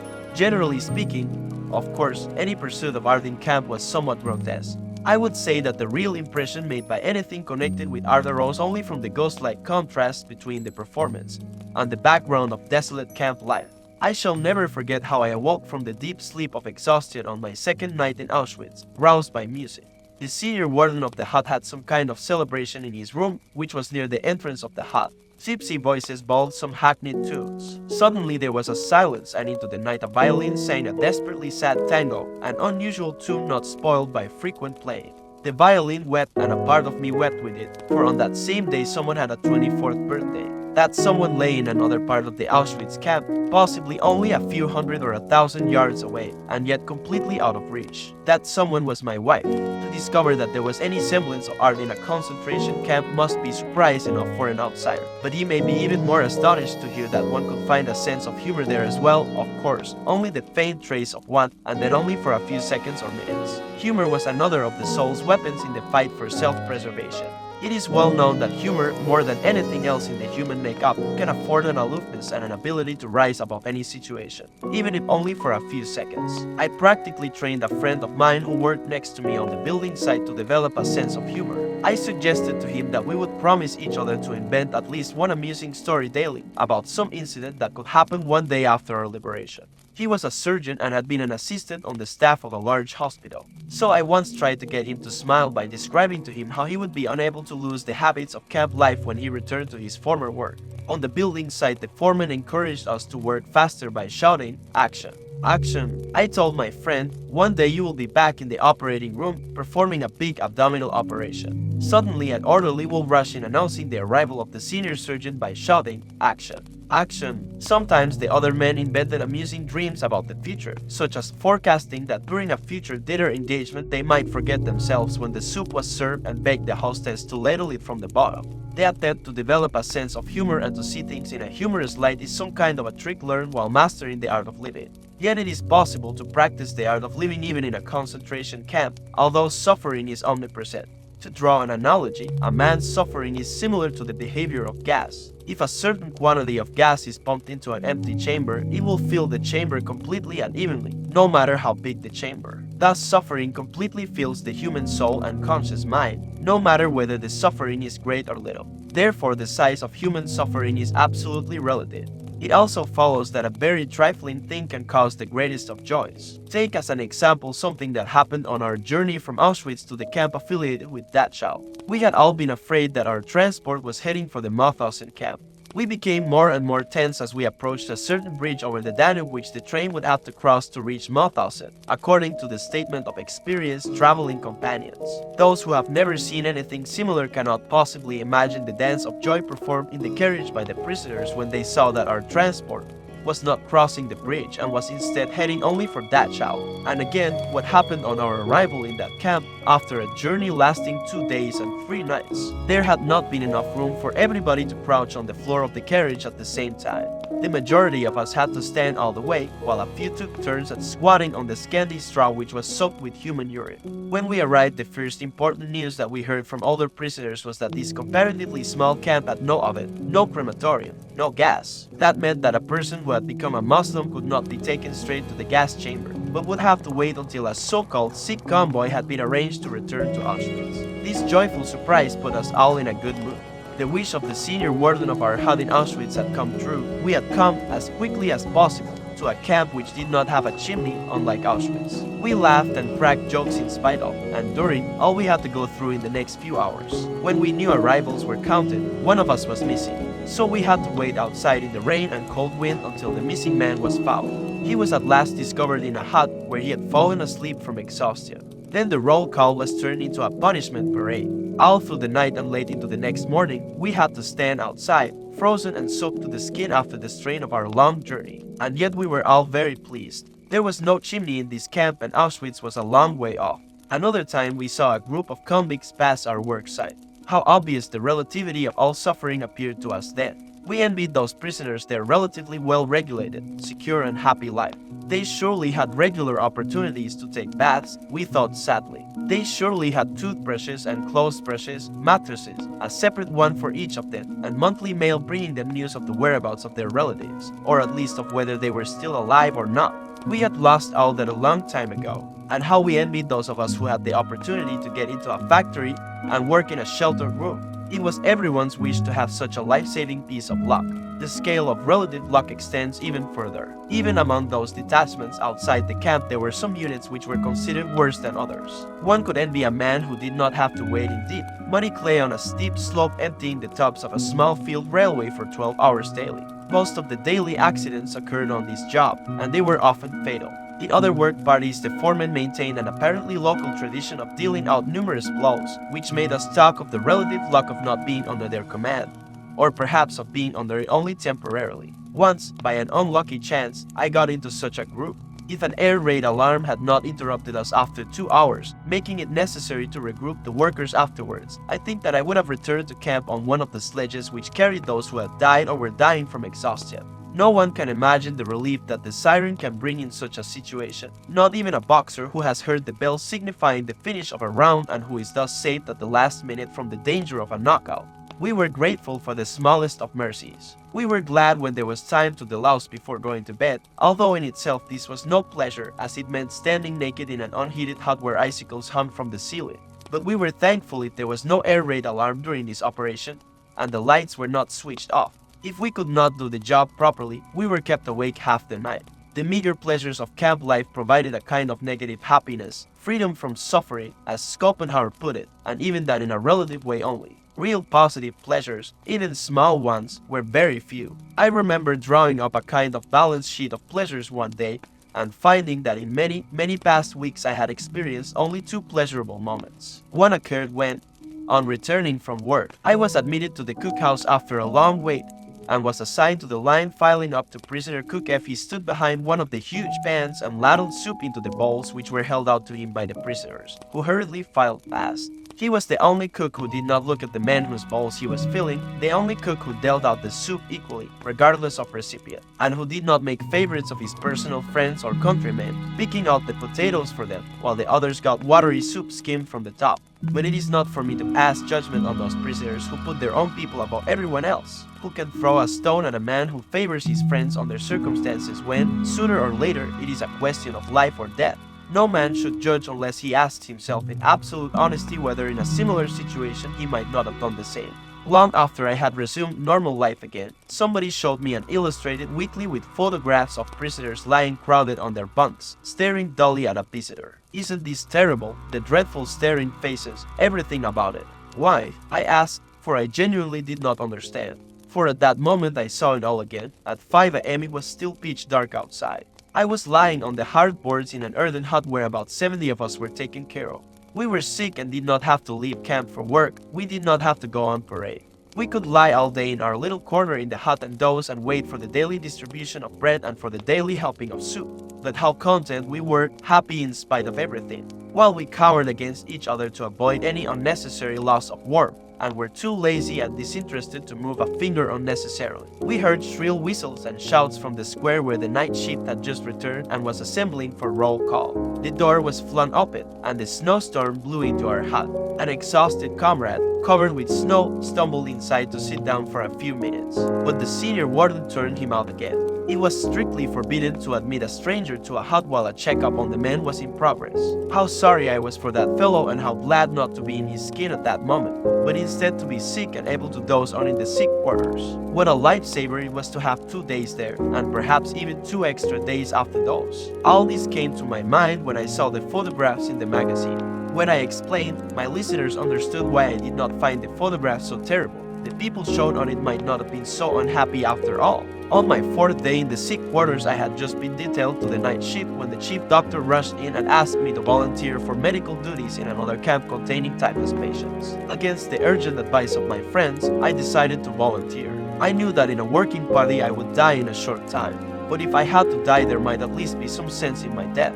I thought that it would doubtless be more to the purpose to try and help my comrades as a doctor than to vegetate or finally lose my life as the unproductive laborer that I was then. For me this was simple mathematics, not sacrifice. But secretly, the warrant officer from the sanitation squad had ordered that the 2 doctors who had volunteered for the typhus camp should be taken care of till they left. We looked so weak that he feared that he might have 2 additional corpses on his hands rather than 2 doctors. I mentioned earlier how everything that was not connected with the immediate task of keeping oneself and one's closest friends alive lost its value. Everything was sacrificed to this end. A man's character became involved to the point that he was caught in a mental turmoil which threatened all the values he held and threw them into doubt. Under the influence of a world which no longer recognized the value of human life and human dignity, which had robbed man of his will and had made him an object to be exterminated. Under this influence, the personal ego finally suffered a loss of values. If the man in the concentration camp did not struggle against this in a last effort to save his self-respect, he lost the feeling of being an individual, a being with a mind, with inner freedom and personal value. He thought of himself then as only a part of an enormous mass of people. His existence descended to the level of animal life. The men were herded, sometimes to one place then to another, sometimes driven together, then apart, like a flock of sheep without a thought or will of their own. A small but dangerous pack watched them from all sides, well versed in methods of torture and sadism. They drove the herd incessantly, backwards and forwards, with shouts, kicks and blows. And we, the sheep, thought of 2 things only: how to evade the bad dogs and how to get a little food. Just like sheep that crowd timidly into the center of a herd, each of us tried to get into the middle of our formations. That gave one a better chance of avoiding the blows of the guards who were marching on either side and to the front and rear of our column. The central position had the added advantage of affording protection against the bitter winds. It was, therefore, in an attempt to save one's own skin that one literally tried to submerge into the crowd. This was done automatically in the formations, but at other times it was a very conscious effort on our part, in conformity with one of the camp's most imperative laws of self-preservation. Do not be conspicuous. We tried at all times to avoid attracting the attention of the SS. There were times, of course, when it was possible, and even necessary, to keep away from the crowd. It is well known that an enforced community life, in which attention is paid to everything one does at all times, may result in an irresistible urge to get away, at least for a short while. The prisoner craved to be alone with himself and his thoughts. He yearned for privacy and for solitude. After my transportation to a so-called rest camp, I had the rare fortune to find solitude for about 5 minutes at a time. Behind the earthen hut where I worked and in which were crowded about 50 delirious patients, there was a quiet spot in a corner of the double fence of barbed wire surrounding the camp. A tent had been improvised there with a few poles and branches of trees in order to shelter a half-dozen corpses. There was also a shaft leading to the water pipes. I squatted on the wooden lid of this shaft whenever my services were not needed. I just sat and looked out at the green flowering slopes and the distant blue hills of the Bavarian landscape, framed by the meshes of barbed wire. I dreamed longingly, and my thoughts wandered north and northeast in the direction of my home, but I could only see clouds. The corpses near me, crawling with lice, did not bother me. Only the steps of passing guards could rouse me from my dreams, or perhaps it would be a call to the sick bay or to collect a newly arrived supply of medicine for my hut, consisting of perhaps 5 or 10 tablets of aspirin to last for several days for 50 patients. I collected them and then did my rounds, feeling the patients' pulses and giving half tablets to the serious cases. But the desperately ill received no medicine. It would not have helped, and besides, it would have deprived those for whom there was still some hope. For like cases, I had nothing except perhaps a word of encouragement. In this way I dragged myself from patient to patient, though I myself was weak and exhausted from a serious attack of typhus. Then I went back to my lonely place on the wood cover of the water shaft. This shaft, incidentally, once saved the lives of 3 fellow prisoners. Shortly before liberation, mass transports were organized to go to Dachau, and these 3 prisoners wisely tried to avoid the trip. They climbed down the shaft and hid there from the guards. I calmly sat on the lid, looking innocent and playing a childish game of throwing pebbles at the barbed wire. On spotting me, the guard hesitated for a moment, but then passed on. Soon I could tell the 3 men below that the worst danger was over. It is very difficult for an outsider to grasp how very little value was placed on human life in camp. The camp inmate was hardened, but possibly became more conscious of this complete disregard of human existence when a convoy of sick men was arranged. The emaciated bodies of the sick were thrown on 2-wheeled carts which were drawn by prisoners for many miles, often through snowstorms, to the next camp. If one of the sick men had died before the cart left, he was thrown on anyway. The list had to be correct, and the list was the only thing that mattered. A man counted only because he had a prison number. One literally became a number, dead or alive. That was unimportant. The life of a number was completely irrelevant. What stood behind that number and that life mattered even less, the fate, the history, the name of the man. In the transport of sick patients that I, in my capacity as a doctor, had to accompany from one camp in Bavaria to another, there was a young prisoner whose brother was not on the list and therefore would have to be left behind. The young man begged so long that the camp warden decided to work an exchange, and the brother took the place of a man who, at the moment, preferred to stay behind. But the list had to be correct. That was easy. The brother just exchanged numbers with the other prisoner. As I have mentioned before, we had no documents. Everyone was lucky to own his body, which, after all, was still breathing. All else about us, i.e., the rags hanging from our gaunt skeletons, was only of interest if we were assigned to a transport of sick patients. The departing Muslims were examined with unabashed curiosity to see whether their coats or shoes were not better than one's own. After all, their fates were sealed. But those who stayed behind in camp, who were still capable of some work, had to make use of every means to improve their chances of survival. They were not sentimental. The prisoners saw themselves completely dependent on the moods of the guards, playthings of fate, and this made them even less human than the circumstances warranted. In Auschwitz, I had laid down a rule for myself which proved to be a good one and which most of my comrades later followed. I generally answered all kinds of questions truthfully, but I was silent about anything that was not expressly asked for. If I were asked my age, I gave it. If asked about my profession, I said doctor, but did not elaborate. The first morning in Auschwitz, an SS officer came to the parade ground. We had to fall into separate groups of prisoners, over 40 years, under 40 years, metal workers, mechanics, and so forth. Then we were examined for ruptures and some prisoners had to form a new group. The group that I was in was driven to another hut, where we lined up again. After being sorted out once more and having answered questions as to my age and profession, I was sent to another small group. Once more we were driven to another hut and grouped differently. This continued for some time, and I became quite unhappy, finding myself among strangers who spoke unintelligible foreign languages. Then came the last selection, and I found myself back in the group that had been with me in the first hut. They had barely noticed that I had been sent from hut to hut in the meantime, but I was aware that in those few minutes fate had asked me in many different forms. When the transport of sick patients for the rest camp was organized, my name was put on the list, since a few doctors were needed. But no one was convinced that the destination was really a rest camp. A few weeks previously, the same transport had been prepared. Then, too, everyone had thought that it was destined for the gas ovens. When it was announced that anyone who volunteered for the dreaded night shift would be taken off the transport list, 82 prisoners volunteered immediately. A quarter of an hour later, the transport was cancelled, but the 82 stayed on the list for the night shift. For the majority of them, this meant death within the next fortnight. Now the transport for the rest camp was arranged for the second time. Again, no one knew whether this was a ruse to obtain the last bit of work from the sick, if only for 14 days, or whether it would go to the gas ovens or to a genuine rest camp. The chief doctor, who had taken a liking to me, told me furtively one evening at 9:45, "I have made it known in the orderly room that you can still have your name crossed off the list. You may do so up till 10 o'clock. I told him that this was not my way, that I had learned to let fate take its course. I might as well stay with my friends, I said. There was a look of pity in his eyes, as if he knew he shook my hand. Silently, as though it were a farewell, not for life, but from life.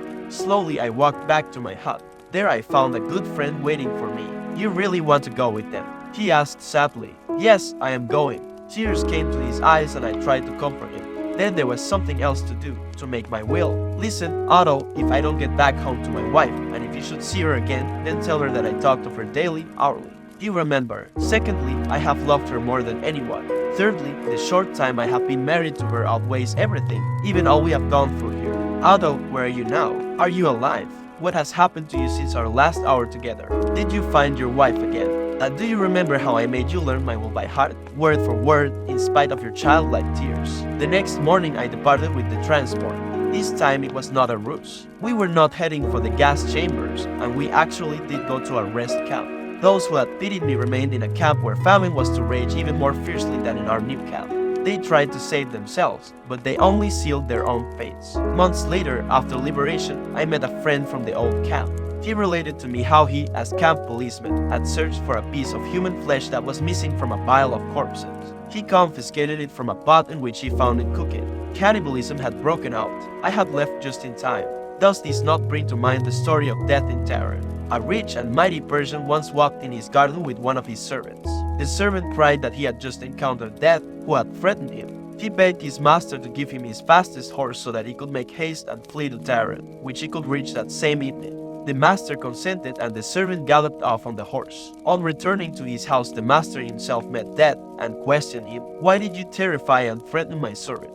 "I did not threaten him, I only showed surprise in still finding him here when I planned to meet him tonight in Taran," said Death. The camp inmate was frightened of making decisions and of taking any sort of initiative whatsoever. This was the result of a strong feeling that fate was one's master and that one must not try to influence it in any way, but instead let it take its own course. In addition, there was a great apathy, which contributed in no small part to the feelings of the prisoner. At times, lightning decisions had to be made, decisions which spelled life or death.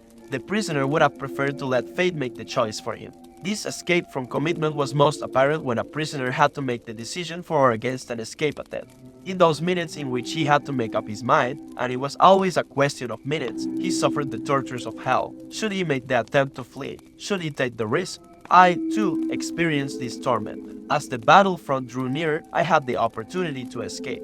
A colleague of mine who had to visit huts outside the camp in the course of his medical duties wanted to escape and take me with him. Under the pretense of holding a consultation about a patient whose illness required a specialist's advice, he smuggled me out.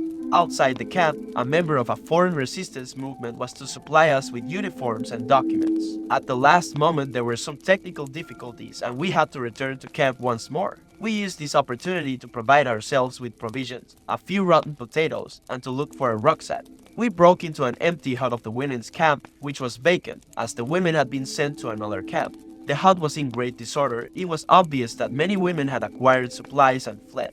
There were rags, straw, rotting food, and broken crockery. Some bowls were still in good condition and would have been very valuable to us, but we decided not to take them. We knew that lately, as conditions had become desperate, they had been used not only for food, but also as wash basins and chamber pots. While I acted as a screen, my friend broke into the hut and returned shortly with a rucksack which he hid under his coat. He had seen another one inside which I was to take. So we changed places and I went in. As I searched in the rubbish, finding the rucksack and even a toothbrush, I suddenly saw, among all the things that had been left behind, the body of a woman. I ran back to my hut to collect all my possessions. My food bowl, a pair of torn mittens inherited from a dead typhus patient, and a few scraps of paper covered with shorthand notes. I made a quick last round of my patients, who were lying huddled on the rotten planks of wood on either side of the huts. I came to my only confirmant, who was almost dying and whose life it had been my ambition to save in spite of his condition. I had to keep my intention to escape to myself, but my comrade seemed to guess that something was wrong. In a tired voice, he asked me, "You, too, are getting out." I denied it, but I found it difficult to avoid his sad look. After my round, I returned to him. Again, a hopeless look greeted me and somehow I felt it to be an accusation. The unpleasant feeling that had gripped me as soon as I had told my friend I would escape with him became more intense. Suddenly, I decided to take fate into my own hands for once. I ran out of the hut and told my friend that I could not go with him. As soon as I had told him with finality that I had made up my mind to stay with my patients, the unhappy feeling left me. I did not know what the following days would bring, but I had gained an inward peace that I had never experienced before. I returned to the hut, sat down on the boards at my confirmant's feet and tried to comfort him. Then I chatted with the others, trying to quiet them in their delirium. Our last day in camp arrived. As the battlefront came near, mass transports had taken nearly all the prisoners to other camps. The camp authorities, the capos, and the cooks had fled. On this day, an order was given that the camp must be evacuated completely by sunset. Even the few remaining prisoners would have to leave. At night, the camp was to be set on fire. In the afternoon, the trucks which were to collect the sick had not yet appeared. Instead, the camp gates were suddenly closed and the barbed wire closely watched so that no one could attempt an escape. The remaining prisoners seemed to be destined to burn with the camp. For the second time, my friend and I decided to escape. We had been given an order to bury 3 men outside the barbed wire fence. We were the only 2 in camp who had strength enough to do the job. Nearly all the others lay in the few huts which were still in use, prostrate with fever and delirium. We now made our plans. Along with the first body, we would smuggle out my friend's rucksack, hiding it in the old laundry tub which served as a coffin. When we took out the second body, we would also carry out my rucksack, and on the third trip we intended to make our escape. The first 2 trips went according to plan. After we returned, I waited while my friend tried to find a piece of bread so that we would have something to eat during the next few days in the woods. I waited. Minutes passed. I became more and more impatient as he did not return. After 3 years of imprisonment, I was picturing freedom joyously, imagining how wonderful it would be to run toward the battlefront.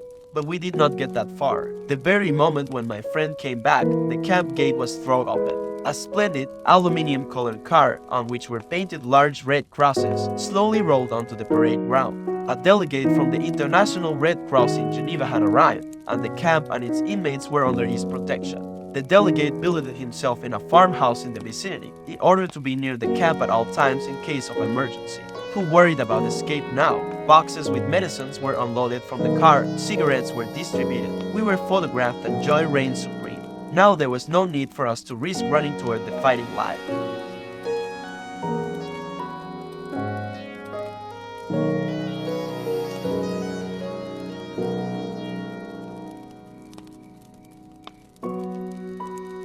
In our excitement, we had forgotten the third body, so we carried it outside and dropped it into the narrow grave we had dug for the 3 corpses. The guard who accompanied us, a relatively inoffensive man, suddenly became quite gentle. He saw that the tables might be turned and tried to win our goodwill. He joined in the short prayers that we offered for the dead men before throwing soil over them. After the tension and excitement of the past days and hours, those last days in our race with death, the words of our prayer asking for peace were as fervent as any ever uttered by the human voice. And so the last day in camp passed in anticipation of freedom. But we had rejoiced too early. The Red Cross delegate had assured us that an agreement had been signed and that the camp must not be evacuated. But that night the SS arrived with trucks and brought an order to clear the camp. The last remaining prisoners were to be taken to a central camp, from which they would be sent to Switzerland within 48 hours to be exchanged for some prisoners of war. We scarcely recognized the SS. They were so friendly, trying to persuade us to get in the trucks without fear, telling us that we should be grateful for our good luck. Those who were strong enough crowded into the trucks, and the seriously ill and feeble were lifted up with difficulty. My friend and I, we did not hide our rucksacks now, stood in the last group, from which 13 would be chosen for the next to last truck. The chief doctor counted out the requisite number, but he omitted the 2 of us. The 13 were loaded into the truck and we had to stay behind. Surprised, very annoyed and disappointed, we blamed the chief doctor, who excused himself by saying that he had been tired and distracted. He said that he had thought we still intended to escape. Impatiently we sat down, keeping our rucksacks on our backs, and waited with the few remaining prisoners for the last truck. We had to wait a long time. Finally, we lay down on the mattresses of the deserted guard room, exhausted by the excitement of the last few hours and days, during which we had fluctuated continually between hope and despair. We slept in our clothes and shoes, ready for the journey. The noise of rifles and cannons woke us, the flashes of tracer bullets and gunshots entered the hut. The chief doctor dashed in and ordered us to take cover on the floor. One prisoner jumped on my stomach from the bed above me and with his shoes off. That awakened me all right. Then we grasped what was happening. The battlefront had reached us. The shooting decreased and morning dawned. Outside on the pole at the camp gate, a white flag floated in the wind. Many weeks later, we found out that even in those last hours, fate had toyed with us few remaining prisoners. We found out just how uncertain human decisions are, especially in matters of life and death. I was confronted with photographs which had been taken in a small camp not far from ours. Our friends who had thought they were traveling to freedom that night had been taken in the trucks to this camp, and there they were locked in the huts and burned to death. Their partially charred bodies were recognizable on the photograph. I thought again of death in terror. Apart from its role as a defensive mechanism, the prisoner's apathy was also the result of other factors. Hunger and lack of sleep contributed to it, and to the general irritability, which was another characteristic of the prisoner's mental state. The lack of sleep was due partly to the pestering of vermin which infested the terribly overcrowded huts because of the general lack of hygiene and sanitation. The fact that we had neither nicotine nor caffeine also contributed to the state of apathy and irritability. Besides these physical causes, there were mental ones in the form of certain complexes. The majority of prisoners suffered from a kind of inferiority complex. We all had once been or had fancied ourselves to be somebody. Now we were treated like complete non-entities. Without consciously thinking about it, the average prisoner felt himself utterly degraded. This became obvious when one observed the contrast offered by the singular sociological structure of the camp. The more prominent prisoners, the capos, the cooks, the storekeepers, and the camp policemen did not, as a rule, feel degraded at all like the majority of prisoners, but on the contrary, promoted. Some even developed miniature delusions of grandeur. The mental reaction of the envious and grumbling majority toward this favored minority found expression in several ways, sometimes in jokes. For instance, I heard one prisoner talk to another about a couple, saying, "Imagine, I knew that man when he was only the president of a large bank. Isn't it fortunate that he has risen so far in the world?" Whenever the degraded majority and the promoted minority came into conflict, the results were explosive. Therefore, the general irritability became most intense when these mental tensions were added. It is not surprising that this tension often ended in a general fight. Since the prisoner continually witnessed scenes of beatings, the impulse toward violence was increased. I myself felt my fists clench when anger came over me while I was famished and tired. I was usually very tired since we had to stoke our stove, which we were allowed to keep in our hut for the typhus patients throughout the nights. However, some of the most idyllic hours I have ever spent were in the middle of the night when all the others were delirious or sleeping. I could lie stretched out in front of the stove and roast a few pilfered potatoes in a fire made from stolen charcoal. But the following day I always felt even more tired, insensitive, and irritable. While I was working as a doctor in the typhus block, I also had to take the place of the senior block warden who was ill. Therefore, I was responsible to the camp authority for keeping the hut clean, if clean can be used to describe such a condition. The pretense at inspection to which the hut was frequently submitted was more for the purpose of torture than of hygiene. More food and a few drugs would have helped. But the only concern of the inspectors was whether a piece of straw was left in the center corridor, or whether the dirty, ragged, and verminous blankets of the patients were tucked in neatly at their feet. As to the fate of the inmates, they were quite unconcerned. If I reported smartly, whipping my prison cap from my shorn head and clicking my heels, hut number VI divided by 9, 52 patients, 2 nursing orderlies, and 1 doctor, they were satisfied, and then they would leave. But until they arrived, often they were hours later than announced, and sometimes did not come at all. I was forced to keep straightening blankets, picking up bits of straw which fell from the bunks, and shouting at the poor devils who tossed in their beds and threatened to upset all my efforts at tidiness and cleanliness. Apathy was particularly increased among the feverish patients, so that they did not react at all unless they were shouted at. Even these failed at times, and then it took tremendous self-control not to strike them. For one's own irritability took on enormous proportions in the face of the other's apathy, and especially in the face of the danger which was caused by it. In attempting this psychological presentation, and a psychopathological explanation of the typical characteristics of a concentration camp inmate, I may give the impression that the human being is completely and unavoidably influenced by his surroundings. In this case, the surroundings being the unique structure of camp life, which forced the prisoner to conform his conduct to a certain set pattern. But what about human liberty? Is there no spiritual freedom in regard to behavior and reaction to any given surroundings? Is that theory true which would have us believe that man is no more than a product of many conditional and environmental factors, be they of a biological, psychological, or sociological nature? Is man but an accidental product of these? Most important, do the prisoner's reactions to the singular world of the concentration camp prove that man cannot escape the influences of his surroundings? Does man have no choice of action in the face of such circumstances? We can answer these questions from experience as well as on principle. The experiences of camp life show that man does have a choice of action. There were enough examples, often of a heroic nature, which proved that apathy could be overcome, irritability suppressed. Man can preserve a vestige of spiritual freedom, of independence of mind, even in such terrible conditions of psychic and physical stress. We who lived in concentration camps can remember the men who walked through the huts comforting others, giving away their last piece of bread. They may have been few in number, but they offer sufficient proof that everything can be taken from a man but one thing, the last of the human freedoms, to choose one's attitude in any given set of circumstances, to choose one's own way. And there were always choices to make. Every day, every hour offered the opportunity to make a decision which determined whether you would or would not submit to those powers which threatened to rob you of your very self. Your inner freedom, which determined whether or not you would become the plaything of circumstance, renouncing freedom and dignity to become molded into the form of the typical inmate. Seen from this point of view, the mental reactions of the inmates of a concentration camp must seem more to us than the mere expression of certain physical and sociological conditions. Even though conditions such as lack of sleep, insufficient food, and various mental stresses may suggest that the inmates were bound to react in certain ways, in the final analysis it becomes clear that the sort of person the prisoner became was the result of an inner decision, and not the result of camp influences alone.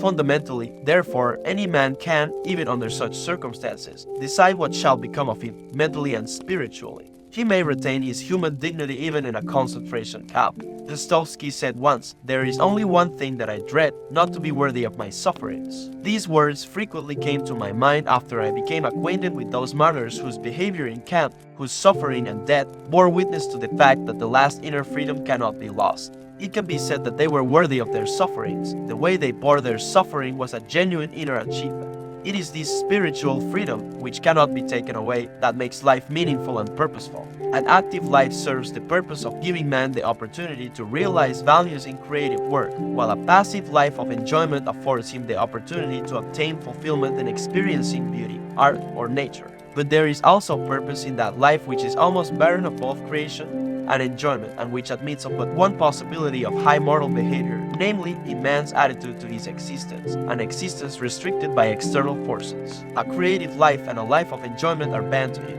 but not only creativeness and enjoyment are meaningful. If there is a meaning in life at all, then there must be a meaning in suffering. Suffering is an ineradicable part of life, even as fate and death. Without suffering and death, human life cannot be complete. The way in which a man accepts his fate and all the suffering it entails, the way in which he takes up his cross, gives him ample opportunity, even under the most difficult circumstances, to add a deeper meaning to his life. It may remain brave, dignified, and unselfish, or in the bitter fight for self-preservation he may forget his human dignity and become no more than an animal. Here lies the chance for a man either to make use or to forego the opportunities of attaining the moral values that a difficult situation may afford him. And this decides whether he is worthy of his sufferings or not. Do not think that these considerations are unworldly and too far removed from real life. It is true that only a few people are capable of reaching such high moral standards. Of the prisoners, only a few kept their full inner liberty and obtained those values which their suffering afforded. But even one such example is sufficient proof that man's inner strength may raise him above his outward fate. Such men are not only in concentration camps. Everywhere man is confronted with fate, with the chance of achieving something through his own suffering. Take the fate of the sick, especially those who are incurable. I once read a letter written by a young invalid, in which he told a friend that he had just found out he would not live for long, that even an operation would be of no help.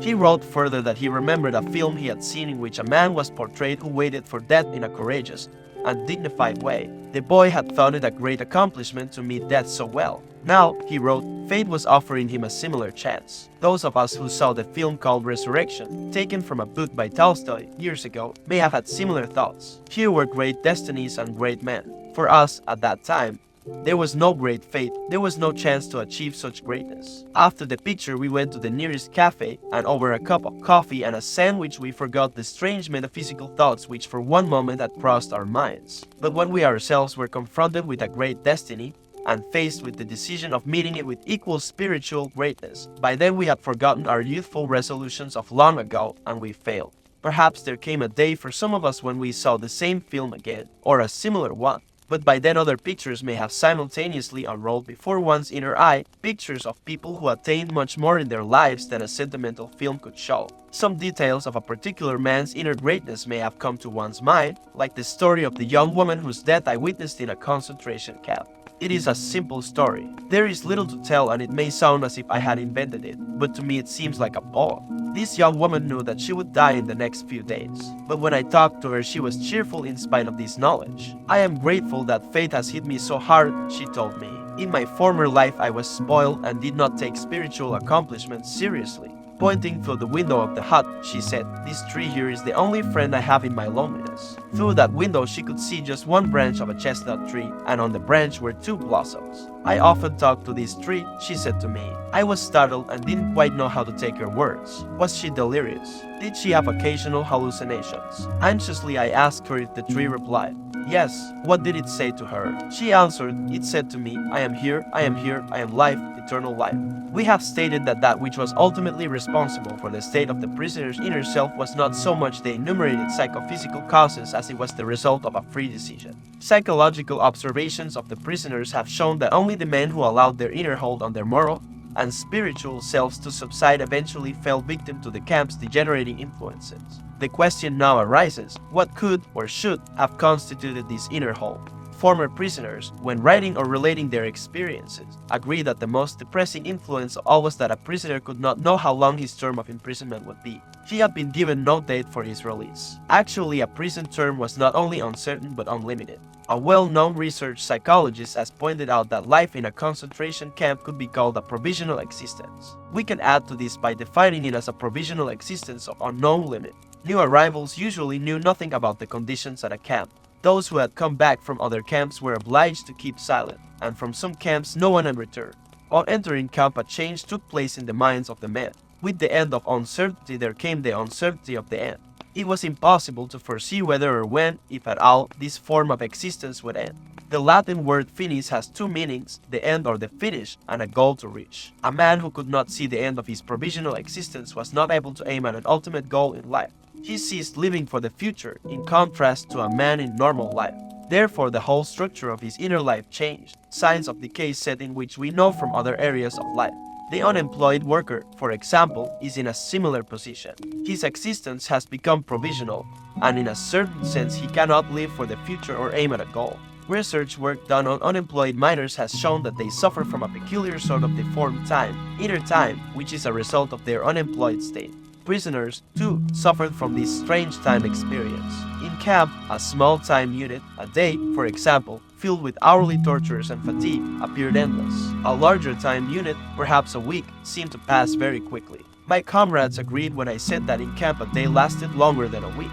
How paradoxical was our time experience. In this connection we are reminded of Thomas Mann's The Magic Mountain, which contains some very pointed psychological remarks. Mann studies the spiritual development of people who are in an analogous psychological position, i.e., tuberculosis patients in a sanatorium who also know no date for their release. They experience a similar existence, without a future and without a goal. One of the prisoners, who on his arrival marched with a long column of new inmates from the station to the camp, told me later that he had felt as though he were marching at his own funeral. His life had seemed to him absolutely without future. He regarded it as over and done, as if he had already died. This feeling of lifelessness was intensified by other causes. In time, it was the limitlessness of the term of imprisonment which was most acutely felt. In space, the narrow limits of the prison.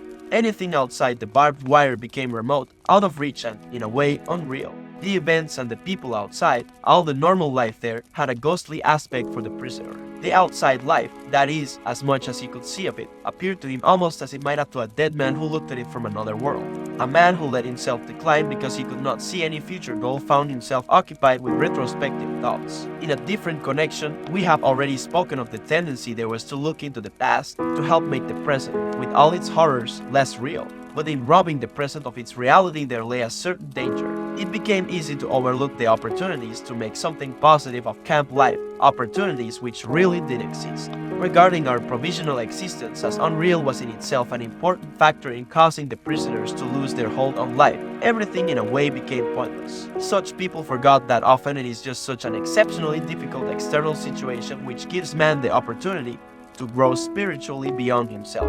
Instead of taking the camp's difficulties as a test of their inner strength, they did not take their life seriously and despised it as something of no consequence. They preferred to close their eyes and to live in the past. Life for such people became meaningless. Naturally, only a few people were capable of reaching great spiritual heights, but a few were given the chance to attain human greatness even through their apparent worldly failure and death, an accomplishment which in ordinary circumstances they would never have achieved.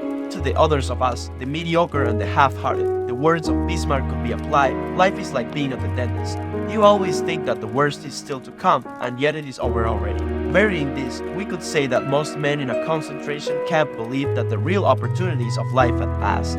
Yet, in reality, there was an opportunity and a challenge. One could make a victory of those experiences, turning life into an inner triumph, or one could ignore the challenge and simply vegetate, as did a majority of the prisoners. Any attempt at fighting the camp's psychopathological influence on the prisoner by psychotherapeutic or psychohygienic methods had to aim at giving him inner strength by pointing out to him a future goal to which he could look forward. Instinctively, some of the prisoners attempted to find one on their own. It is a peculiarity of man that he can only live by looking to the future, sub specie identitas. And this is his salvation in the most difficult moments of his existence. Although he sometimes has to force his mind to the task, I remember a personal experience. Almost in tears from pain, I limped a few kilometers with our long column of men from the camp to our work site. Very cold, bitter wind struck us. I kept thinking of the endless little problems of our miserable life.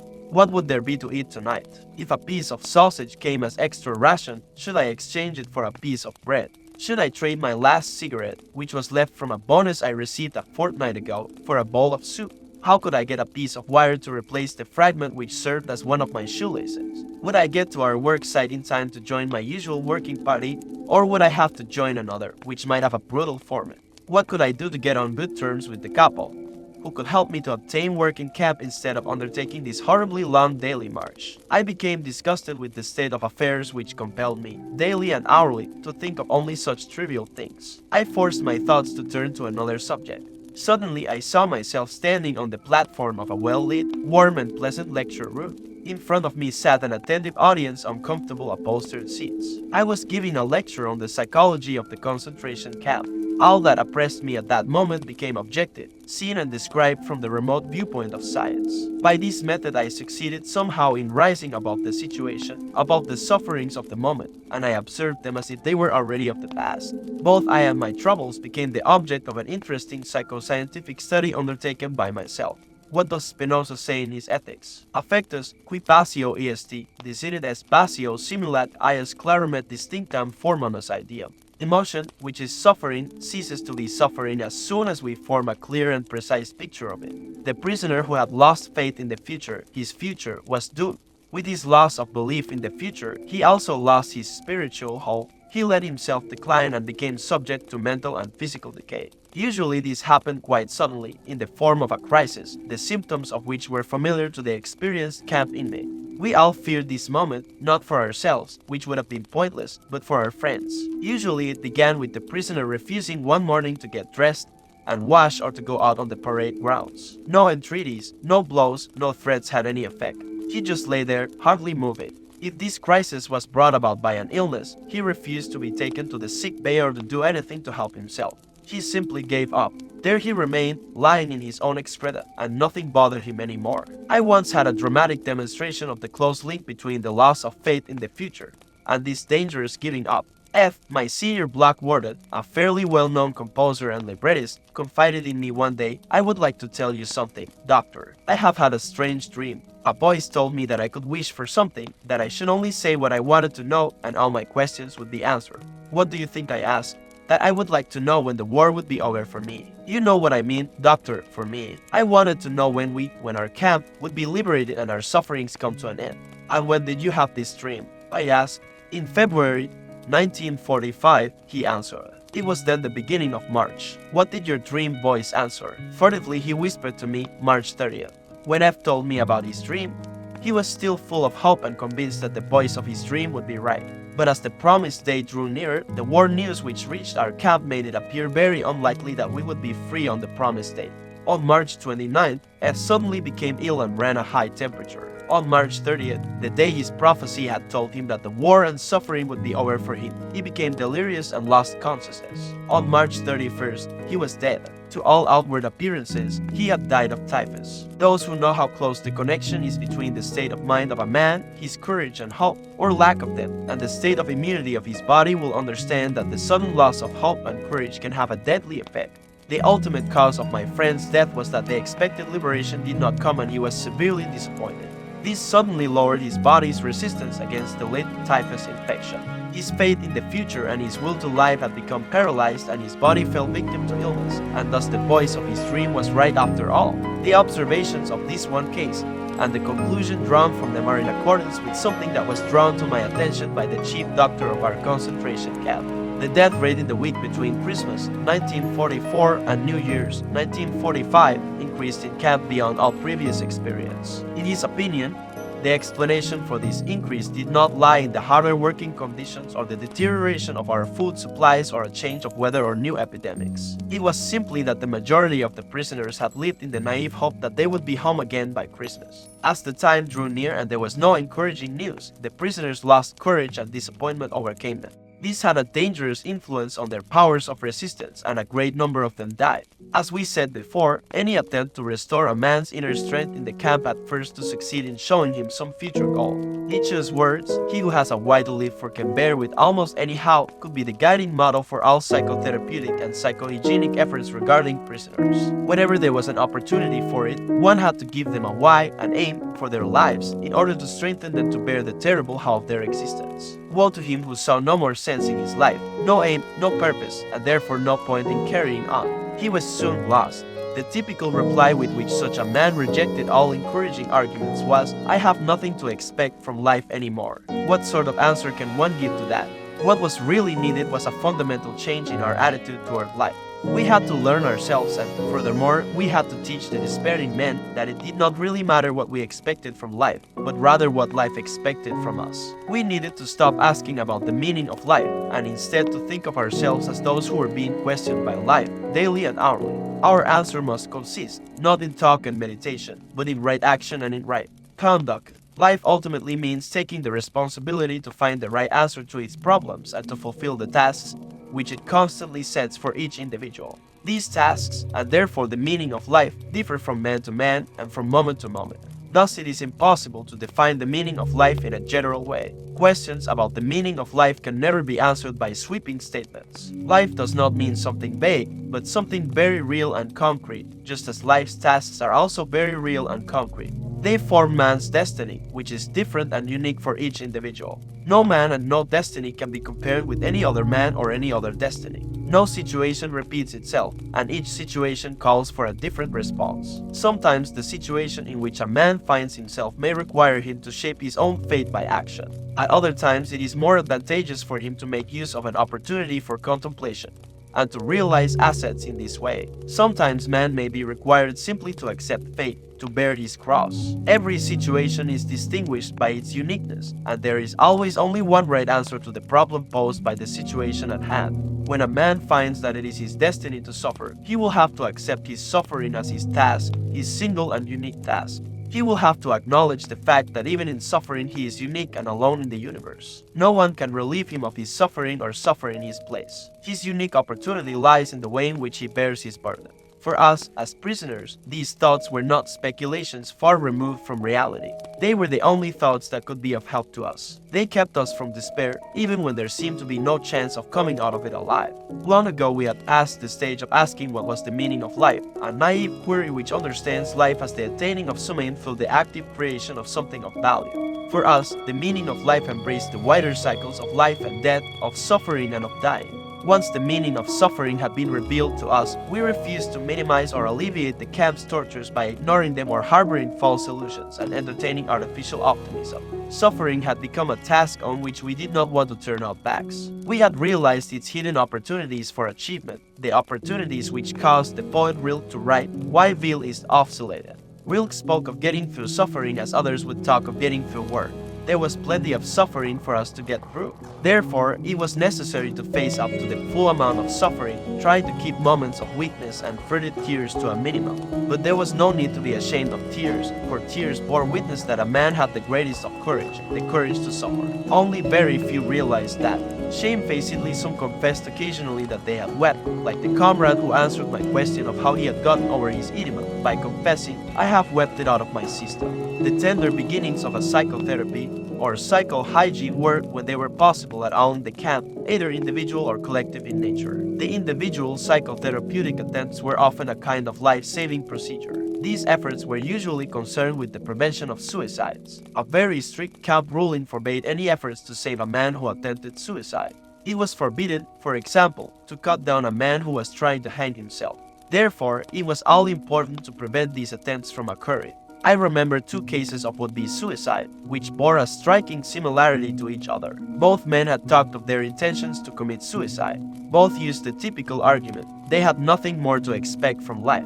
In both cases, it was a question of getting them to realize that life was still expecting something from them. Something in the future was expected of them. We found, in fact, that for the one it was his child whom he adored and who was waiting for him in a foreign country. For the other, it was a thing, not a person. This man was a scientist, and had written a series of books which still needed to be finished. His work could not be done by anyone else, any more than another person could ever take the place of the father in his child's affections. This uniqueness and singleness which distinguishes each individual and gives a meaning to his existence has a bearing on creative work as much as it does on human law.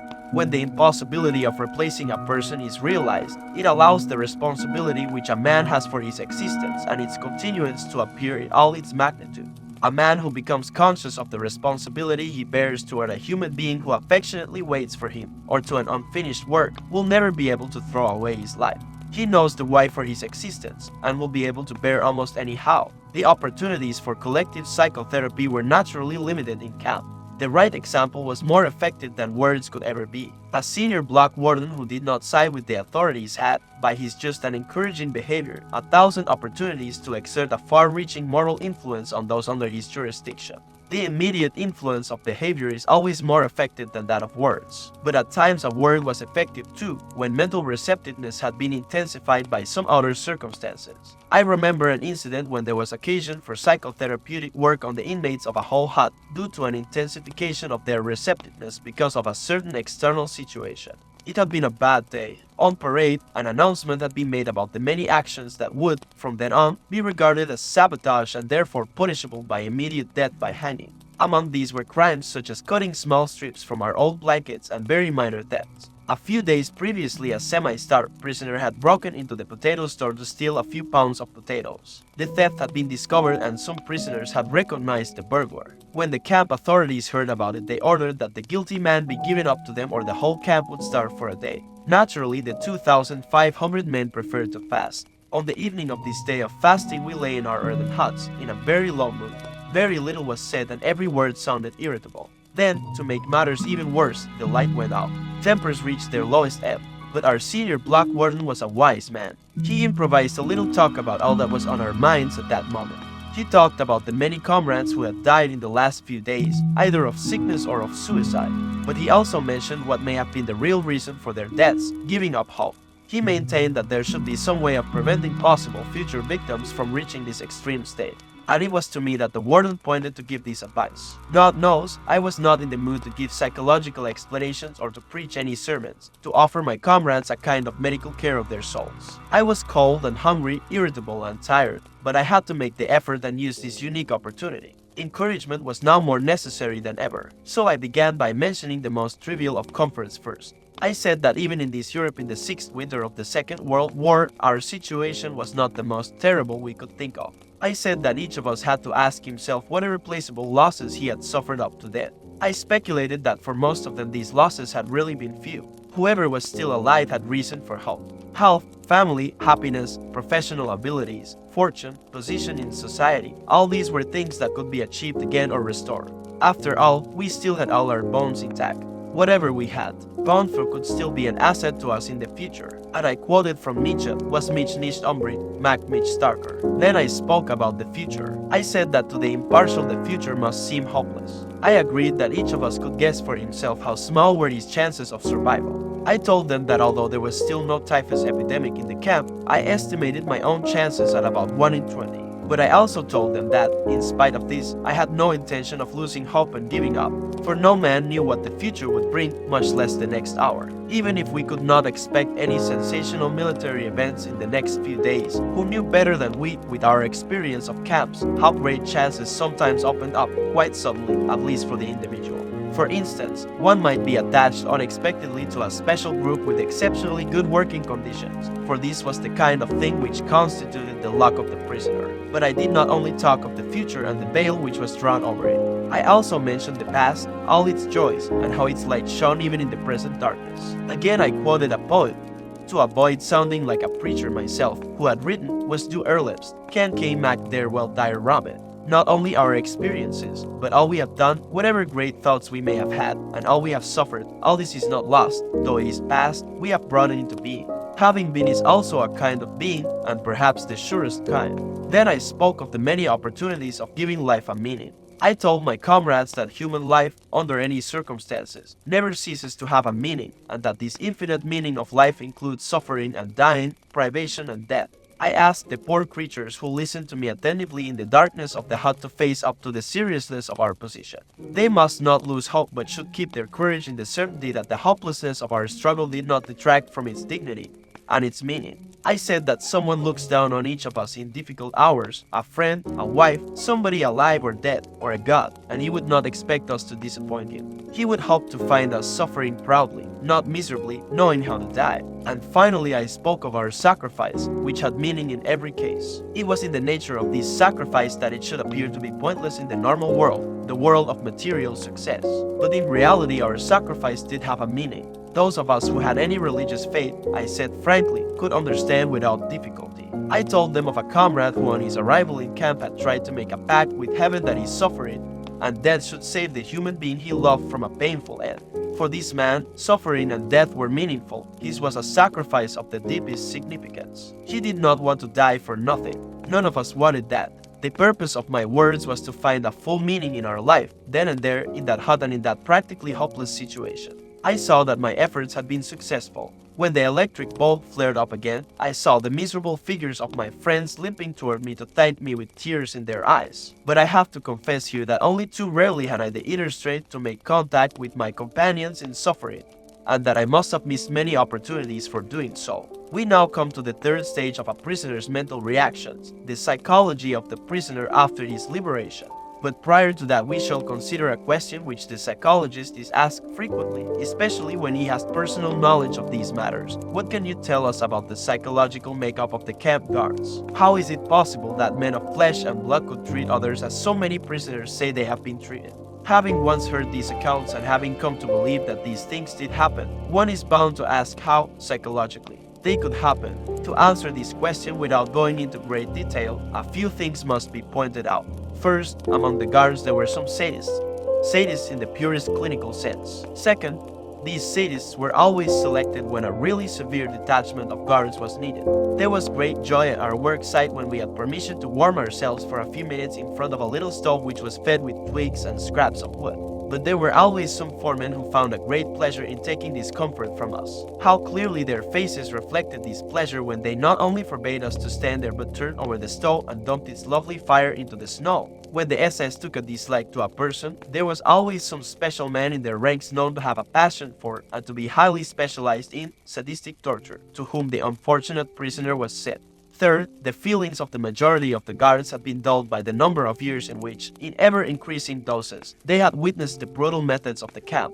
These morally and mentally hardened men at least refused to take active part in sadistic measures, but they did not prevent others from carrying them out. Fourth, it must be stated that even among the guards there were some who took pity on us. I shall only mention the commander of the camp from which I was liberated. It was found after the liberation, only the camp doctor, a prisoner himself, had known of it previously, that this man had paid no small sum of money from his own pocket in order to purchase medicines for his prisoners from the nearest market town one, but the senior camp warden, a prisoner himself, was harder than any of the SS guards. He beat the other prisoners at every slightest opportunity, while the camp commander, to my knowledge, never once lifted his hand against any of us. One interesting incident with reference to this SS commander is in regard to the attitude toward him of some of his Jewish prisoners. At the end of the war, when the American troops liberated the prisoners from our camp, 3 young Hungarian Jews hid this commander in the Bavarian woods. Then they went to the commandant of the American forces, who was very eager to capture this SS commander,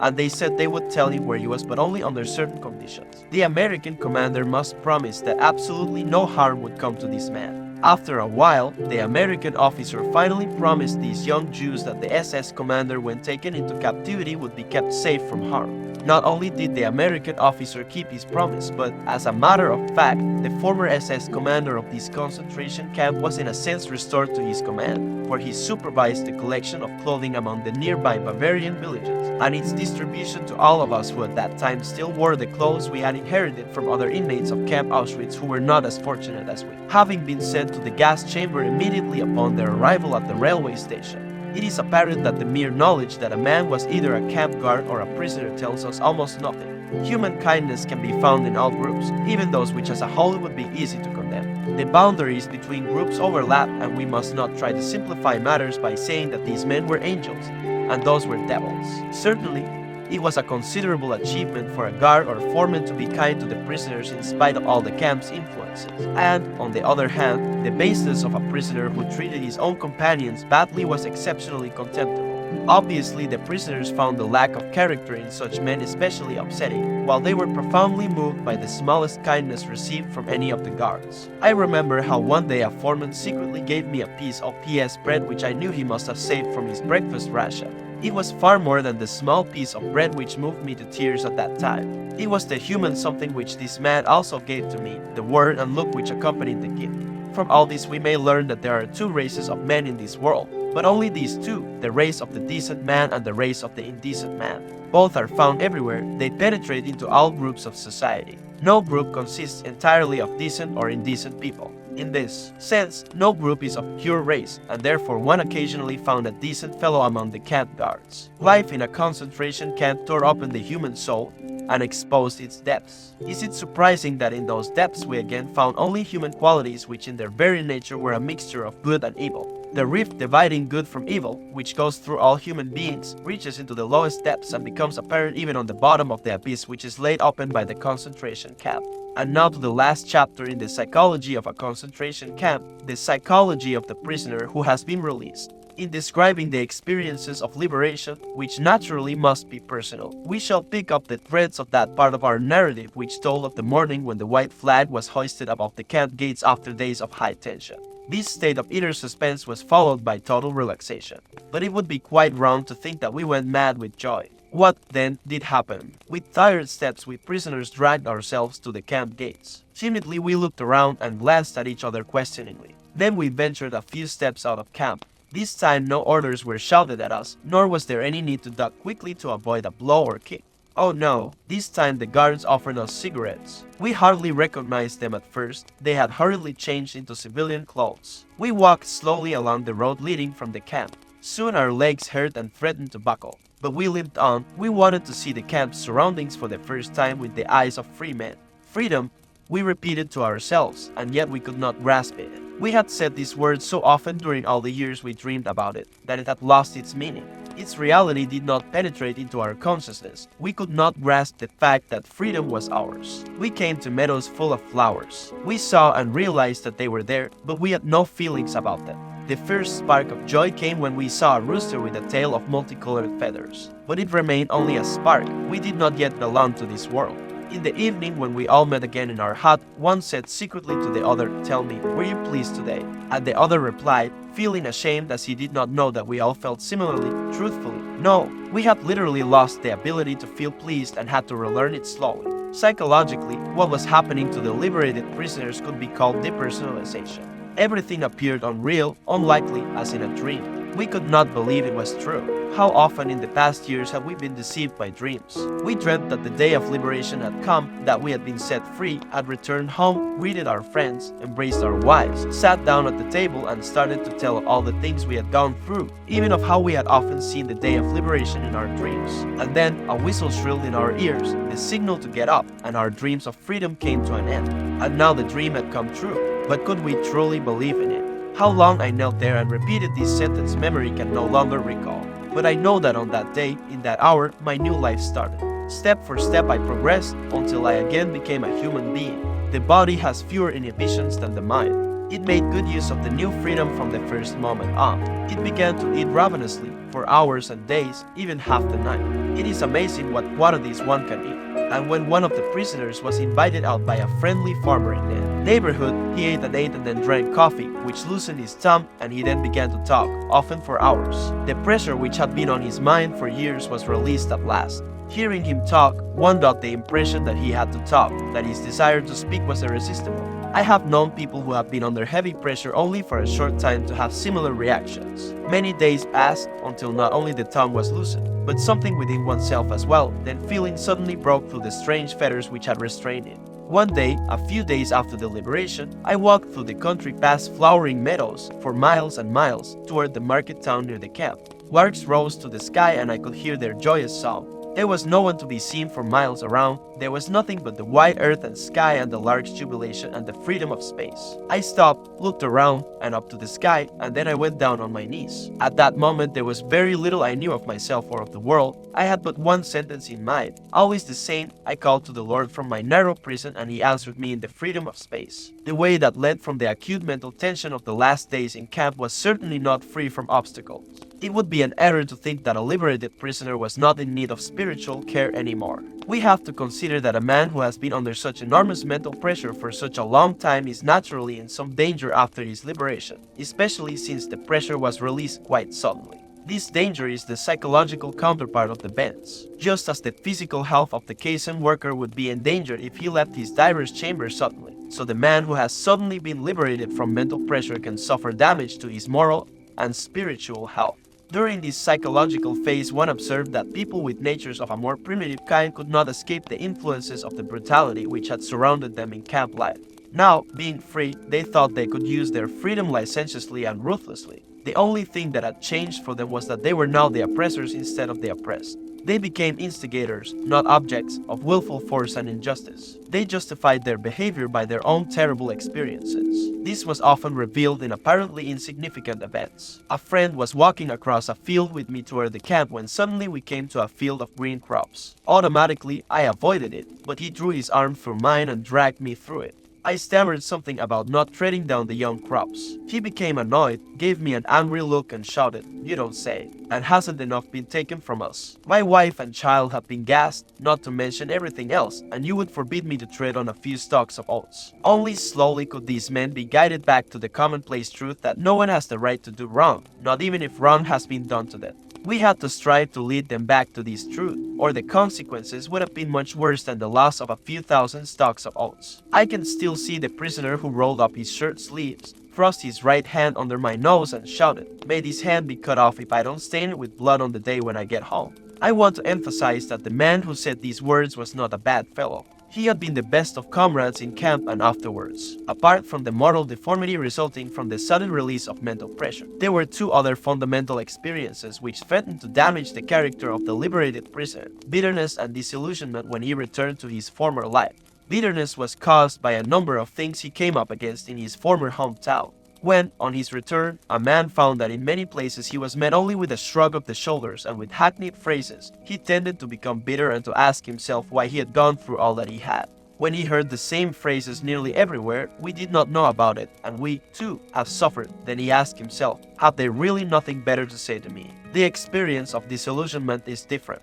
Here it was not one's fellow man but fate itself which seemed so cruel. A man who for years had thought he had reached the absolute limit of all possible suffering now found that suffering has no limits, and that he could suffer still more and still more intensely. When we spoke about attempts to give a man in camp mental courage, we said that he had to be shown something to look forward to in the future. He had to be reminded that life still waited for him, that a human being waited for his return. But after liberation, there were some men who found that no one awaited them. Woe to him who found that the person whose memory alone had given him courage in camp did not exist anymore. Woe to him who, when the day of his dreams finally came, found it so different from all he had longed for. Perhaps he boarded a trolley, traveled out to the home which he had seen for years in his mind, and only in his mind, and pressed the bell, just as he has longed to do in thousands of dreams, only to find that the person who should open the door was not there, and would never be there again. We all said to each other in camp that there could be no earthly happiness which could compensate for all we had suffered. We were not hoping for happiness. It was not that which gave us courage and gave meaning to our suffering, our sacrifices, and our dying. And yet we were not prepared for unhappiness. This disillusionment, which awaited not a small number of prisoners, was an experience which these men have found very hard to get over and which, for a psychiatrist, is also very difficult to help them overcome. But this must not be a discouragement to him. On the contrary, it should provide an added stimulus. But for every one of the liberated prisoners, the day comes when, looking back on his camp experiences, he can no longer understand how he endured it all. As the day of his liberation eventually came, when everything seemed to him like a beautiful dream, so also the day comes when all his camp experiences seem to him nothing but a nightmare. The crowning experience of all, for the homecoming man, is the wonderful feeling that, after all he has suffered, there is nothing he need fear anymore except his God. Part 2. Logotherapy in a nutshell. This part, which has been revised and updated, first appeared as basic concepts of logotherapy in the 1968 edition of Man's Search for Meaning. Readers of my short autobiographical story usually ask for a fuller and more direct explanation of my therapeutic doctrine. Accordingly, I added a brief section on logotherapy to the original edition of From Death Camp to Existentialism. But that was not enough, and I have been besieged by requests for a more extended treatment. Therefore, in the present edition, I have completely rewritten and considerably expanded my account. The assignment was not easy, to convey to the reader within a short space all the material which required 20 volumes in German is an almost hopeless task. I am reminded of the American doctor who once turned up in my office in Vienna and asked me, "Now, doctor, are you a psychoanalyst?" Whereupon I replied, "Not exactly a psychoanalyst, let's say a psychotherapist." Then he continued questioning me, "What school do you stand for?" I answered, "It is my own theory, it is called logotherapy." "Can you tell me in one sentence what is meant by logotherapy?" He asked, "At least, what is the difference between psychoanalysis and logotherapy?" "Yes," I said, "but in the first place, can you tell me in one sentence what you think the essence of psychoanalysis is?" This was his answer. During psychoanalysis, the patient must lie down on a couch and tell you things which sometimes are very disagreeable to tell. Whereupon I immediately retorted with the following improvisation. "Now, in logotherapy, the patient may remain sitting erect, but he must hear things which sometimes are very disagreeable to hear." Of course, this was meant facetiously, and not as a capsule version of logotherapy. However, there is something in it, inasmuch as logotherapy, in comparison with psychoanalysis, is a method less retrospective and less introspective. Logotherapy focuses rather on the future, that is to say, on the meanings to be fulfilled by the patient in his future. At the same time, logotherapy defocuses all the vicious circle formations and feedback mechanisms which play such a great role in the development of neuroses. Thus, the typical self-centeredness of the neurotic is broken up instead of being continually fostered and reinforced. To be sure, this kind of statement is an oversimplification, yet in logotherapy the patient is actually confronted with and reoriented toward the meaning of his life, and to make him aware of this meaning can contribute much to his ability to overcome his neurosis. Let me explain why I have employed the term logotherapy as the name for my theory. Logos is a Greek word which denotes meaning. Logotherapy, or as it has been called by some authors, the Third Viennese School of Psychotherapy, focuses on the meaning of human existence as well as on man's search for such a meaning. According to logotherapy, this striving to find a meaning in one's life is the primary motivational force in man. That is why I speak of a will to meaning in contrast to the pleasure principle on which Freudian psychoanalysis is centered, as well as in contrast to the will to power on which Adlerian psychology, using the term striving for superiority, is focused. The will to meaning. Man's search for meaning is the primary motivation in his life and not a secondary rationalization of instinctual drives. This meaning is unique and specific in that it must and can be fulfilled by him alone. Only then does it achieve a significance which will satisfy his own will to meaning. There are some authors who contend that meanings and values are nothing but defense mechanisms, reaction formations and sublimations. But as for myself, I would not be willing to live merely for the sake of my defense mechanisms, nor would I be ready to die merely for the sake of my reaction formations. Man, however, is able to live and even to die for the sake of his ideals and values. A public opinion poll was conducted a few years ago in France. The results showed that 89% of the people polled admitted that man needs something for the sake of which to live. Moreover, 61% conceded that there was something or someone in their own lives for whose sake they were even ready to die. I repeated this poll at my hospital department in Vienna among both the patients and the personnel, and the outcome was practically the same as among the thousands of people screened in France. The difference was only 2%. Another statistical survey of 7,948 students at 48 colleges was conducted by social scientists from Johns Hopkins University. Their preliminary report is part of a 2-year study sponsored by the National Institute of Mental Health.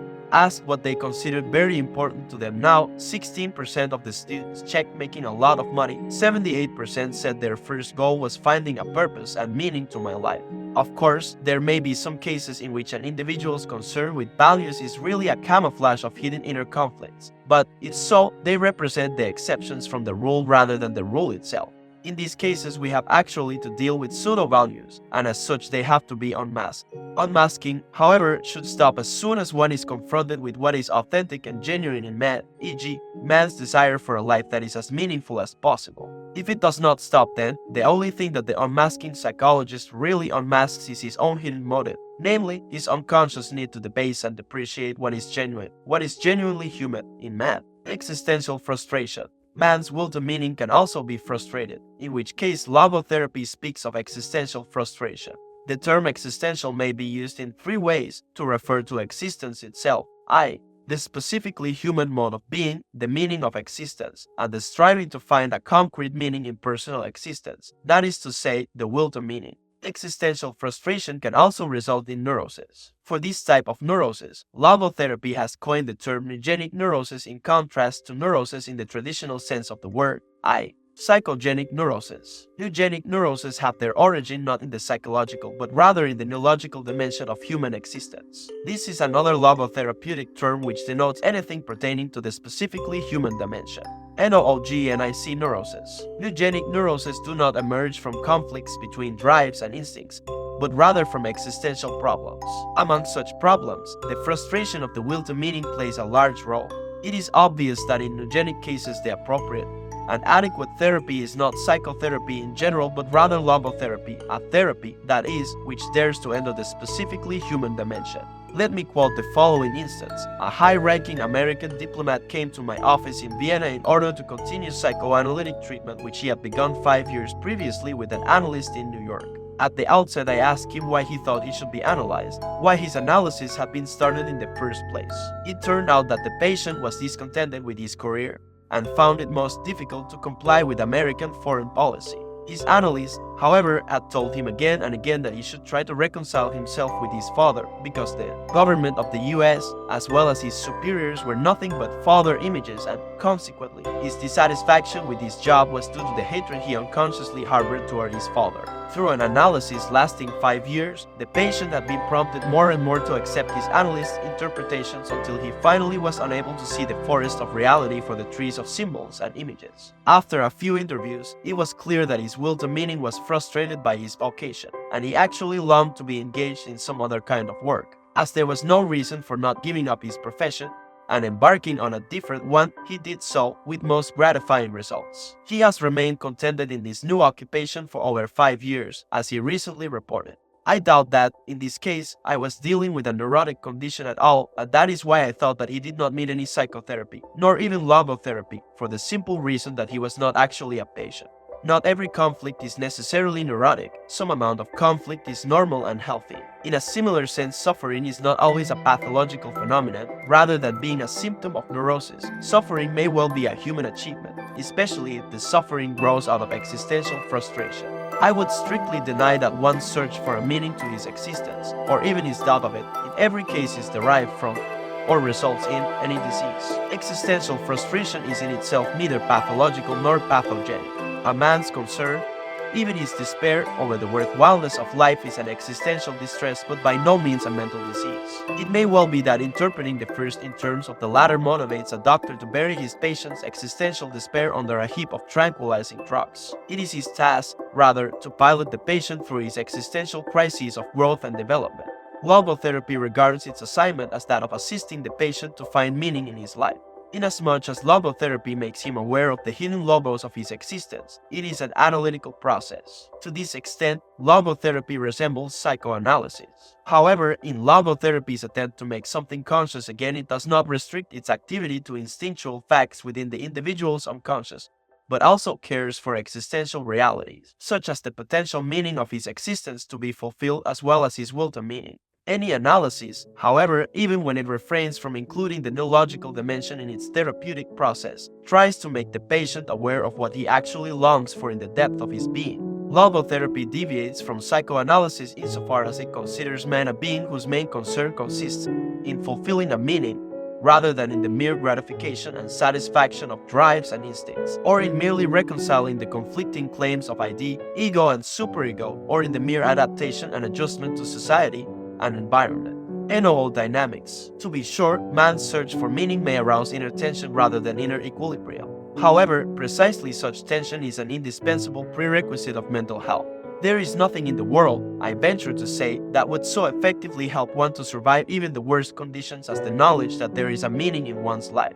There is much wisdom in the words of Nietzsche. He who has a why to live for can bear almost any how. I can see in these words a motto which holds true for any psychotherapy. In the Nazi concentration camps, one could have witnessed that those who knew that there was a task waiting for them to fulfill were most apt to survive.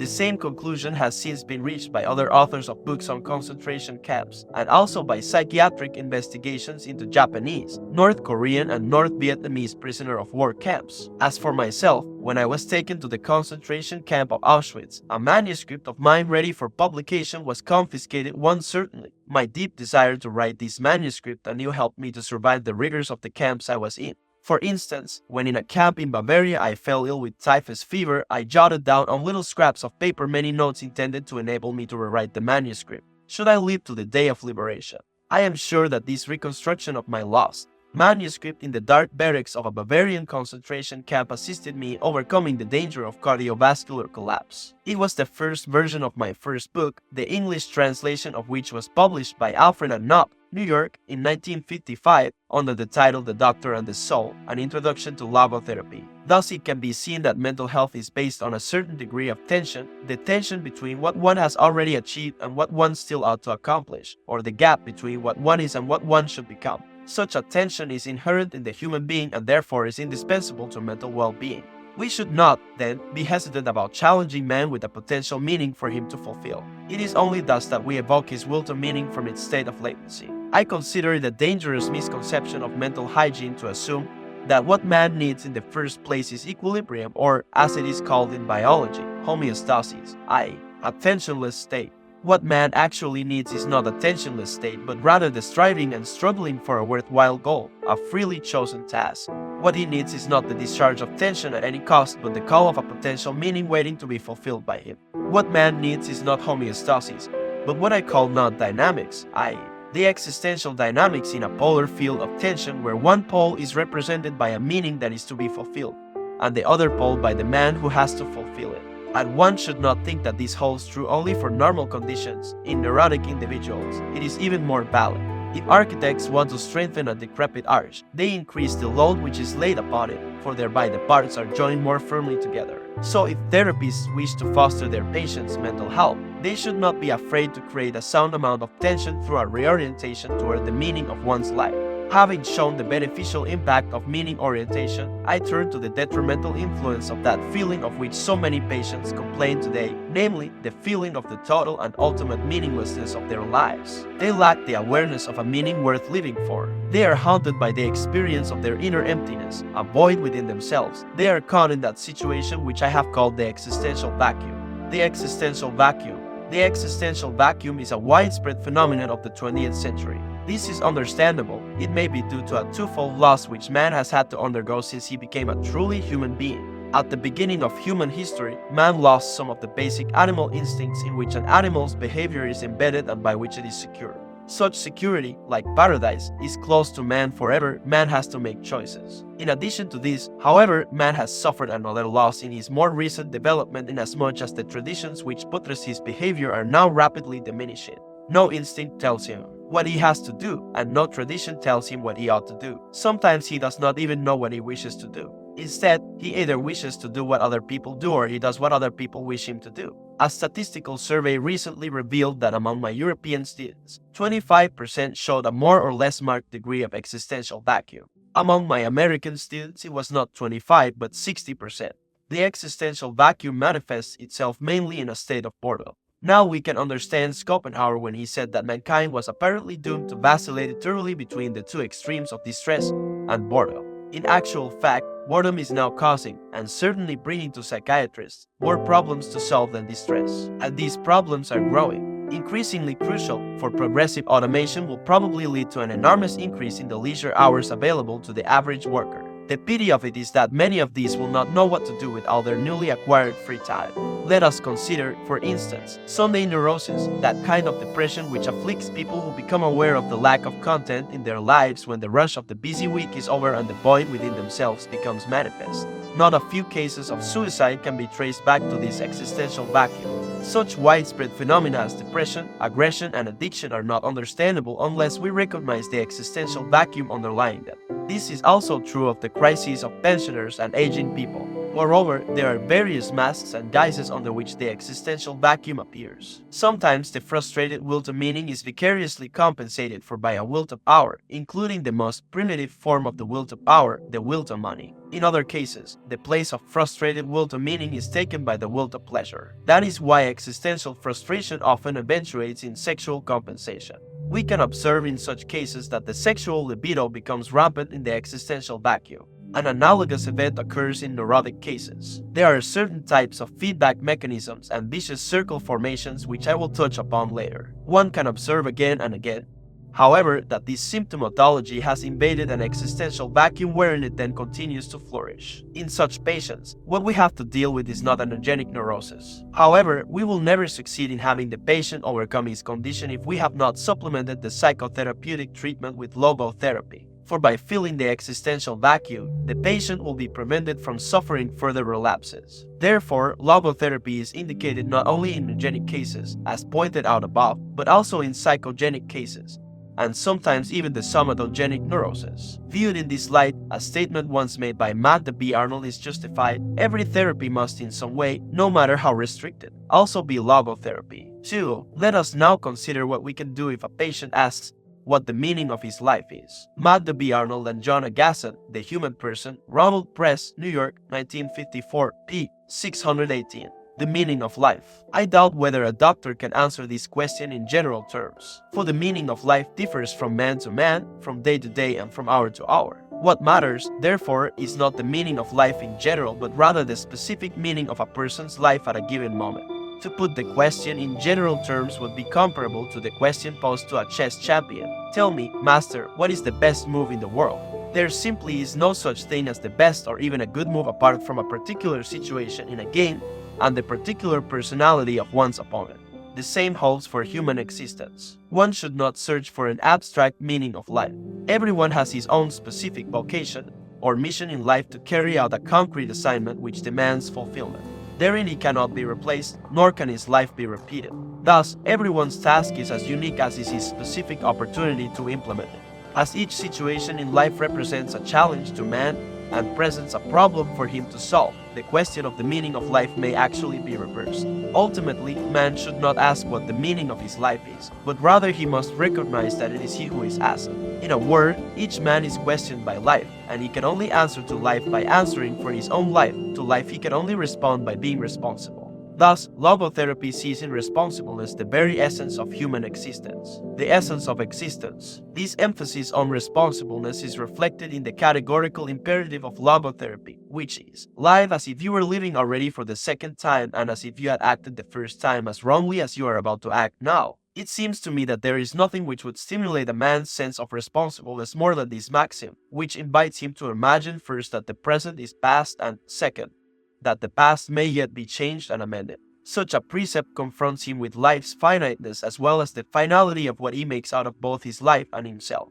Logotherapy tries to make the patient fully aware of his own responsibleness. Therefore, it must leave to him the option for what, or to whom he understands himself to be responsible. That is why a logotherapist is the least tempted of all psychotherapists to impose valued judgments on his patients, for he will never permit the patient to pass to the doctor the responsibility of judging.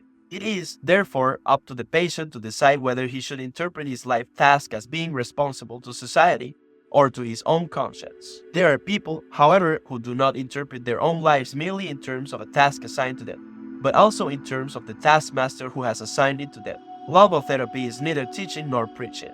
It is as far removed from logical reasoning as it is from moral exhortation.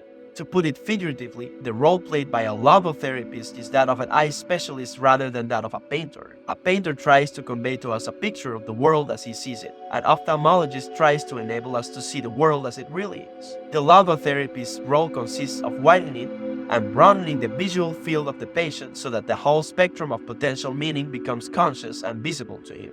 By declaring that man is responsible and must actualize the potential meaning of his life, I wish to stress that the true meaning of life is to be discovered in the world rather than within man or his own psyche, as though it were a closed system. I have termed this constitutive characteristic the self-transcendence of human existence. It denotes the fact that being human always points and is directed to something or someone other than oneself, be it a meaning to fulfill or another human being to encounter. The more one forgets himself, by giving himself to a cause to serve or another person to love, the more human he is and the more he actualizes himself.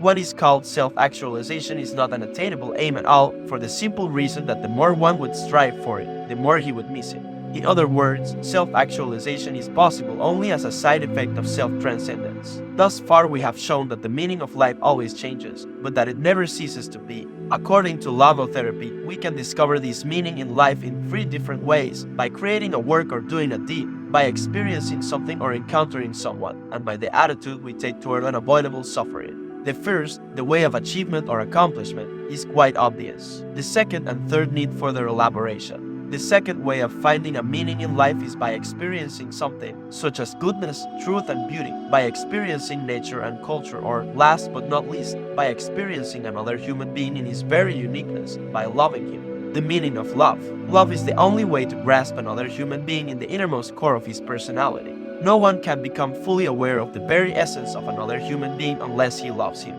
By his love, he is enabled to see the essential traits and features in the beloved person, and even more, he sees that which is potential in him, which is not yet actualized but yet ought to be actualized. Furthermore, by his love, the loving person enables the beloved person to actualize these potentialities. By making him aware of what he can be and of what he should become, he makes these potentialities come true. In logotherapy, love is not interpreted as a mere epiphenomenon free of sexual drives and instincts in the sense of a so-called sublimation. Love is as primary a phenomenon as sex. Normally, sex is a mode of expression for love.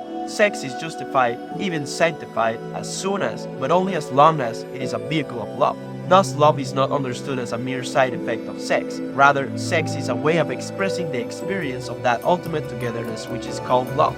The third way of finding a meaning in life is by suffering, a phenomenon that occurs as the result of a primary phenomenon, the meaning of suffering. We must never forget that we may also find meaning in life even when confronted with a hopeless situation, when facing a fate that cannot be changed. For what then matters is to bear witness to the uniquely human potential at its best, which is to transform a personal tragedy into a triumph, to turn one's predicament into a human achievement. When we are no longer able to change a situation, just think of an incurable disease such as inoperable cancer, we are challenged to change ourselves. Let me cite a clear-cut example. Once, an elderly general practitioner consulted me because of his severe depression. He could not overcome the loss of his wife who had died 2 years before and whom he had loved above all else. Now, how could I help him? What should I tell him? Well, I refrained from telling him anything but instead confronted him with the question: what would have happened, doctor, if you had died first and your wife would have had to survive you? Oh, he said, for her this would have been terrible, how she would have suffered. Whereupon I replied, you see, doctor, such a suffering has been spared her, and it was you who have spared her this suffering, to be sure, at the price that now you have to survive and mourn her. He said no word but shook my hand and calmly left my office. In some way, suffering ceases to be suffering at the moment it finds a meaning, such as the meaning of a sacrifice. Of course, this was no therapy in the proper sense since, first, his despair was no disease, and second, I could not change his fate, I could not revive his wife. But in that moment I did succeed in changing his attitude toward his unalterable fate inasmuch as from that time on he could at least see a meaning in his suffering. It is one of the basic tenets of logotherapy that man's main concern is not to gain pleasure or to avoid pain, but rather to see a meaning in his life. That is why man is even ready to suffer on the condition, to be sure, that his suffering has a meaning. But let me make it perfectly clear that in no way is suffering necessary to find meaning. I only insist that meaning is possible even in spite of suffering, provided, certainly, that the suffering is unavoidable. If it were avoidable, however, the meaningful thing to do would be to remove its cause, be it psychological, biological, or political. To suffer unnecessarily is masochistic rather than heroic. Edith Weishaupt Jolson, before her death professor of psychology at the University of Georgia, contended, in her article on logotherapy, that our current mental hygiene philosophy stresses the idea that people ought to be happy, that unhappiness is a symptom of maladjustment. Such a value system might be responsible for the fact that the burden of unavoidable unhappiness is increased by unhappiness about being unhappy. For, and in another paper, she expressed the hope that logotherapy may help counteract certain unhealthy trends in the present-day culture of the United States, where the incurable sufferer is given very little opportunity to be proud of his suffering. and to consider it ennobling rather than degrading so that he is not only unhappy, but also ashamed of being unhappy. 5. There are situations in which one is cut off from the opportunity to do one's work or to enjoy one's life, but what never can be ruled out is the unavoidability of suffering. In accepting this challenge to suffer bravely, life has a meaning up to the last moment, and it retains this meaning literally to the end. In other words, life's meaning is an unconditional one, for it even includes the potential meaning of unavoidable suffering. Let me recall that which was perhaps the deepest experience I had in the concentration camp. The odds of surviving the camp were no more than 1 in 28, as can easily be verified by exact statistics. It did not even seem possible, let alone probable, that the manuscript of my first book, which I had hidden in my coat when I arrived at Auschwitz, would ever be rescued. Thus, I had to undergo and to overcome the loss of my mental child. And now it seemed as if nothing and no one would survive me, neither a physical nor a mental child of my own. So I found myself confronted with the question whether under such circumstances my life was ultimately void of any meaning. Some comments on a Viennese School of Psychiatry, the Journal of Abnormal and Social Psychology, 51 pp. 701-3. Logotherapy and Existential Analysis, Ada Psychotherapeutica, 6 pp.19 Not yet did I notice that an answer to this question with which I was wrestling so passionately was already in store for me, and that soon thereafter this answer would be given to me. This was the case when I had to surrender my clothes and in turn inherited the worn-out rags of an inmate who had already been sent to the gas chamber immediately after his arrival at the Auschwitz railway station. Instead of the many pages of my manuscript, I found in a pocket of the newly acquired coat one single page torn out of a Hebrew prayer book containing the most important Jewish prayer, Shema Yisrael. How should I have interpreted such a coincidence other than as a challenge to leave my thoughts instead of merely putting them on paper? A bit later, I remember it seemed to me that I would die in the near future, in this critical situation.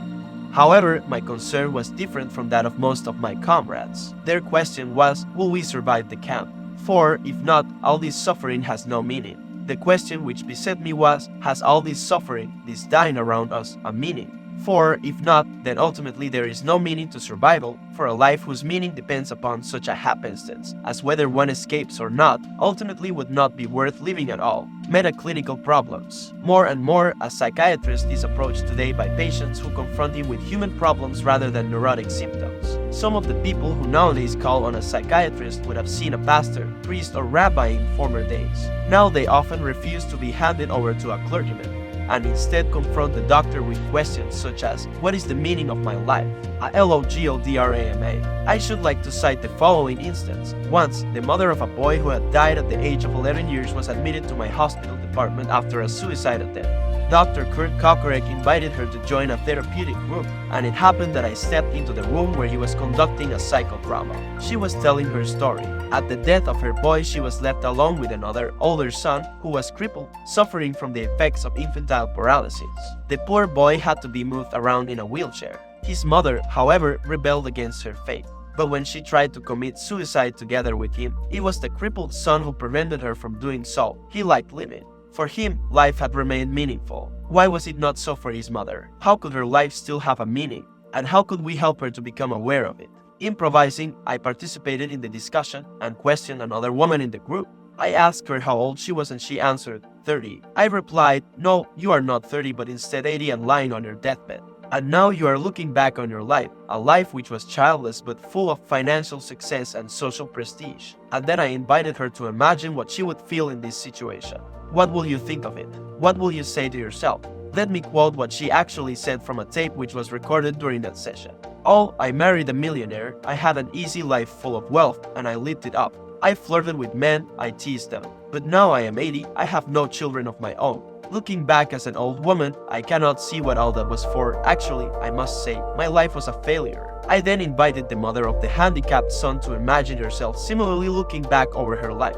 Let us listen to what she had to say as recorded on the tape. I wish to have children and this wish has been granted to me. One boy died, the other, however, the crippled one, would have been sent to an institution if I had not taken over his care. Though he is crippled and helpless, he is after all my boy, and so I have made a fuller life possible for him. I have made a better human being out of my son. At this moment, there was an outburst of tears and, crying, she continued, as for myself, I can look back peacefully on my life, for I can say my life was full of meaning, and I have tried hard to fulfill it. I have done my best. I have done the best for my son. My life was no failure. Viewing her life as if from her deathbed, she had suddenly been able to see a meaning in it, a meaning which even included all of her sufferings. By the same token, however, it had become clear as well that a life of short duration, like that, for example, of her dead boy, could be so rich in joy and love that it could contain more meaning than a life lasting 80 years. After a while, I proceeded to another question, this time addressing myself to the whole group. The question was whether an ape which was being used to develop poliomyelitis serum, and for this reason punctured again and again, would ever be able to grasp the meaning of its suffering. Unanimously, the group replied that of course it would not, with its limited intelligence. It could not enter into the world of man, i.e., the only world in which the meaning of its suffering would be understandable. Then I pushed forward with the following question, and what about man? Are you sure that the human world is a terminal point in the evolution of the cosmos? Is it not conceivable that there is still another dimension, a world beyond man's world, a world in which the question of an ultimate meaning of human suffering would find an answer, the super meaning? This ultimate meaning necessarily exceeds and surpasses the finite intellectual capacities of man. In logotherapy, we speak in this context of a super meaning. What is demanded of man is not, as some existential philosophers teach, to endure the meaninglessness of life, but rather to bear its incapacity to grasp its unconditional meaningfulness in rational terms. Logos is deeper than logic. A psychiatrist who goes beyond the concept of the super meaning will sooner or later be embarrassed by his patients, just as I was when my daughter at about 6 years of age asked me the question, "Why do we speak of the good Lord?" Whereupon I said, "Some weeks ago, you were suffering from measles, and then the good Lord sent you full recovery." However, the little girl was not content. She retorted, "Well, but please, Daddy, do not forget, in the first place, he had sent me the measles." However, when a patient stands on the firm ground of religious belief, there can be no objection to making use of the therapeutic effect of his religious convictions and thereby drawing upon his spiritual resources. In order to do so, the psychiatrist may put himself in the place of the patient. That is exactly what I did once. For instance, when a rabbi from Eastern Europe turned to me and told me his story. He had lost his first wife and their 6 children in the concentration camp of Auschwitz where they were gassed, and now it turned out that his second wife was sterile. I observed that procreation is not the only meaning of life, for then life in itself would become meaningless, and something which in itself is meaningless cannot be rendered meaningful merely by its perpetuation. However, the rabbi evaluated his plight as an Orthodox Jew in terms of despair that there was no son of his own who would ever say Kaddish 6 for him after his death, a prayer for the dead. But I would not give up. I made a last attempt to help him by inquiring whether he did not hope to see his children again in heaven.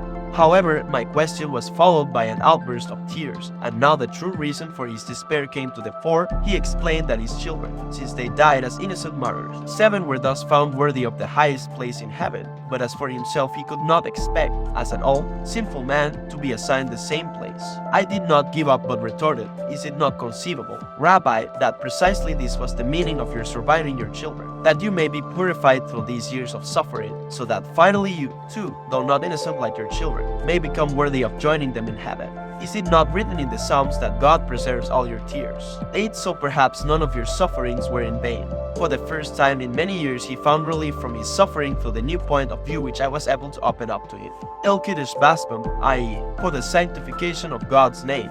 Now haste kept count of my tossings, put down my tears in thy bowl. Are they not in thy book?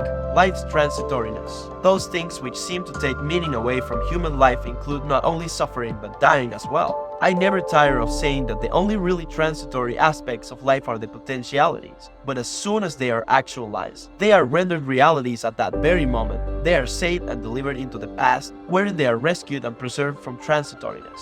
For, in the past, nothing is irretrievably lost but everything irrevocably stored. Thus, the transitoriness of our existence in no way makes it meaningless, but it does constitute our responsibleness, for everything hinges upon our realizing the essentially transitory possibilities.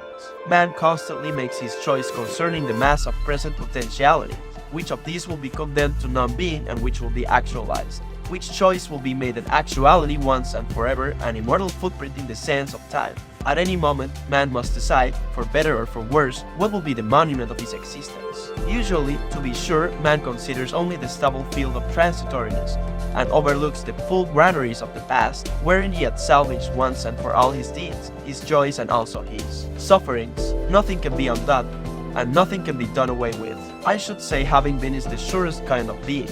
Logotherapy, keeping in mind the essential transitoriness of human existence, is not pessimistic but rather activistic.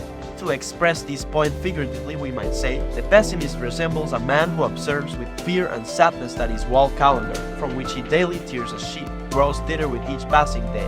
On the other hand, the person who attacks the problems of life actively is like a man who removes each successive leaf from his calendar and files it neatly and carefully away with its predecessor, after first having jotted down a few diary notes on the back. He can reflect with pride and joy on all the riches set down in these notes, on all the life he has already lived to the fullest. What will it matter to him if he notices that he is growing old? Has he any reason to envy the young people whom he sees, or wax nostalgic over his own lost youth?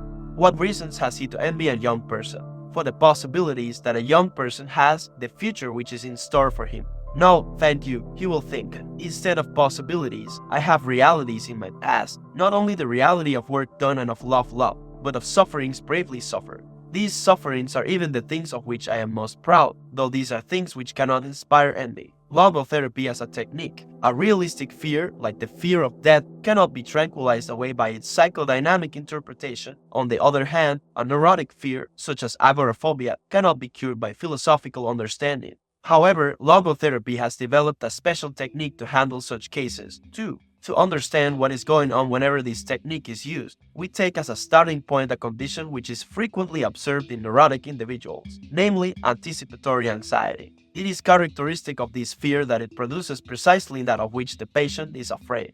An individual, for example, who is afraid of blushing when he enters a large room and faces many people will actually be more prone to blush under these circumstances. In this context, one might amend the saying the wish is father to the thought to the fear is mother of the event. Ironically enough, in the same way that fear brings to pass what one is afraid of, likewise a forced intention makes impossible what one forcibly wishes. This excessive intention, or hyperintention, as I call it, can be observed particularly in cases of sexual neurosis. The more a man tries to demonstrate his sexual potency, or a woman her ability to experience orgasm, the less they are able to succeed. Pleasure is, and must remain, a side effect or byproduct, and is destroyed and spoiled to the degree to which it is made a goal in itself. In addition to excessive intention as described above, excessive attention, or hyper-reflection, as it is called in logotherapy, may also be pathogenic. The following clinical report will indicate what I mean. A young woman came to me complaining of being frigid. The case history showed that in her childhood she had been sexually abused by her father. However, it had not been this traumatic experience in itself which had eventuated in her sexual neurosis, as could easily be evidenced. For it turned out that, for reading popular psychoanalytic literature, the patient had lived constantly with the fearful expectation of the toll which her traumatic experience would someday take. This anticipatory anxiety resulted both in excessive intention to confirm her femininity and excessive attention centered upon herself rather than upon her partner. This was enough to incapacitate the patient for the peak experience of sexual pleasure, since the orgasm was made an object of intention, and an object of attention as well, instead of remaining an unintended effect of unreflected dedication and surrender to the partner. After undergoing short-term logotherapy, the patient's excessive attention and intention of her ability to experience orgasm had been de-reflected to introduce another logotherapeutic term. When her attention was refocused toward the proper object, i.e., the partner, orgasm established itself spontaneously 9. In order to treat cases of sexual impotence, a specific logotherapeutic technique has been developed based on the theory of hyperintention and hyperreflection as sketched above. Of course, this cannot be dealt with in this brief presentation of the principles of logotherapy. Logotherapy bases its technique called paradoxical intention on the twofold fact that fear brings about that which one is afraid of, and that hyperintention makes impossible what one wishes. In German, I described paradoxical intention as early as 1939.10. In this approach, the phobic patient is invited to intend, even if only for a moment, precisely that which he fears. Victor E. Frankl, zur Medikamentosen Unterstützung der Psychotherapie bei Neurose, Schweizer Archive for Neurology on Psychiatry, Vol. 43, pp. 26-31. Let me recall a case. A young physician consulted me because of his fear of perspiring. Whenever he expected an outbreak of perspiration, this anticipatory anxiety was enough to precipitate excessive sweating. In order to cut this circle formation, I advised the patient, in the event that sweating should recur, to resolve deliberately to show people how much he could sweat. A week later, he returned to report that whenever he met anyone who triggered his anticipatory anxiety, He said to himself, I only sweated out a quart before, but now I'm going to pour at least 10 quarts. The result was that, after suffering from his phobia for 4 years, he was able, after a single session, to free himself permanently of it within 1 week. The reader will note that this procedure consists of a reversal of the patient's attitude, inasmuch as his fear is replaced by a paradoxical wish. By this treatment, the wind is taken out of the sails of the anxiety. Such a procedure, however, must make use of the specifically human capacity for self-detachment inherent in a sense of humor. This basic capacity to detach one from oneself is actualized whenever the logotherapeutic technique called paradoxical intention is applied.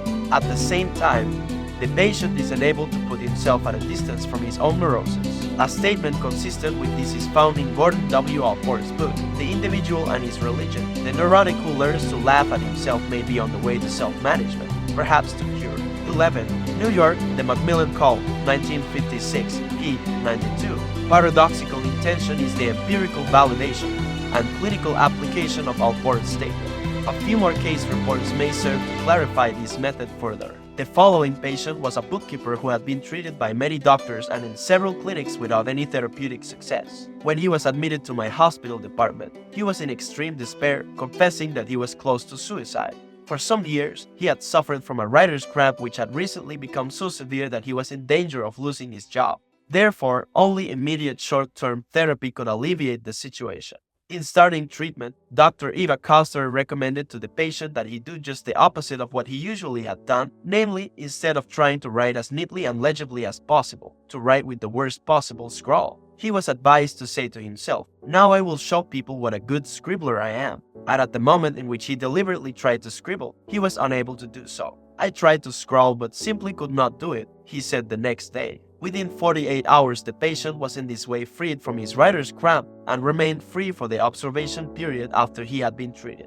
He is a happy man again and fully able to work. A similar case, dealing, however, with speaking rather than writing, was related to me by a colleague in the laryngological department of the Vienna Polyclinic Hospital. It was the most severe case of stuttering he had come across in his many years of practice. Never in his life, as far as the stutterer could remember, had he been free from his speech trouble, even for a moment, except once. This happened when he was 12 years old and had hooked a ride on a streetcar. When caught by the conductor, he thought that the only way to escape would be to elicit his sympathy, and so he tried to demonstrate that he was just a poor stuttering boy. At that moment, when he tried to stutter, he was unable to do it. Without meaning to, he had practiced paradoxical intention, though not for therapeutic purposes. However, this presentation should not leave the impression that paradoxical intention is effective only in monosymptomatic cases. By means of this logotherapeutic technique, my staff at the Vienna Polyclinic Hospital has succeeded in bringing relief even in obsessive-compulsive neurosis of a most severe degree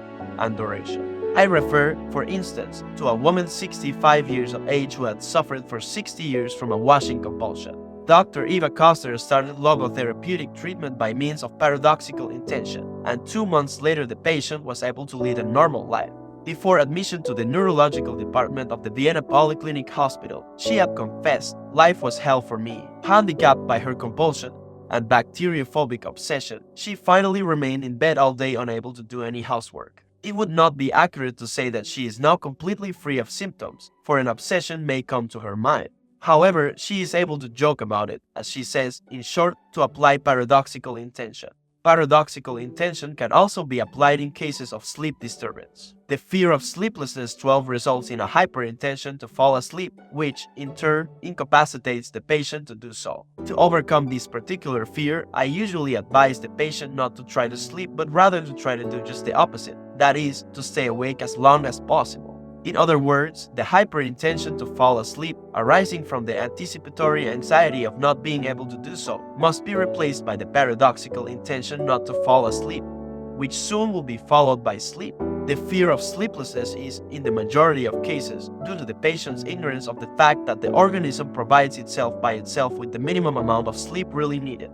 Paradoxical intention is no panacea, yet it lends itself as a useful tool in treating obsessive-compulsive and phobic conditions, especially in cases with underlying anticipatory anxiety. Moreover, it is a short-term therapeutic device. However, one should not conclude that such a short-term therapy necessarily results in only temporary therapeutic effects. One of the more common illusions of Freudian orthodoxy, to quote the late Enilat Gothale, is that the durability of results corresponds to the length of therapy. 13 in my files there is, for instance, the case report of a patient to whom paradoxical intention was administered more than 20 years ago. The therapeutic effect proved to be, nevertheless, a permanent one. American Journal of Psychotherapy, 10, p. 134. One of the most remarkable facts is that paradoxical intention is effective regardless of the ideological basis of the case concerned. This confirms a statement once made by Edith Weishaupt Jolson. Although traditional psychotherapy has insisted that therapeutic practices have to be based on findings on etiology, it is possible that certain factors might cause neurosis during early childhood,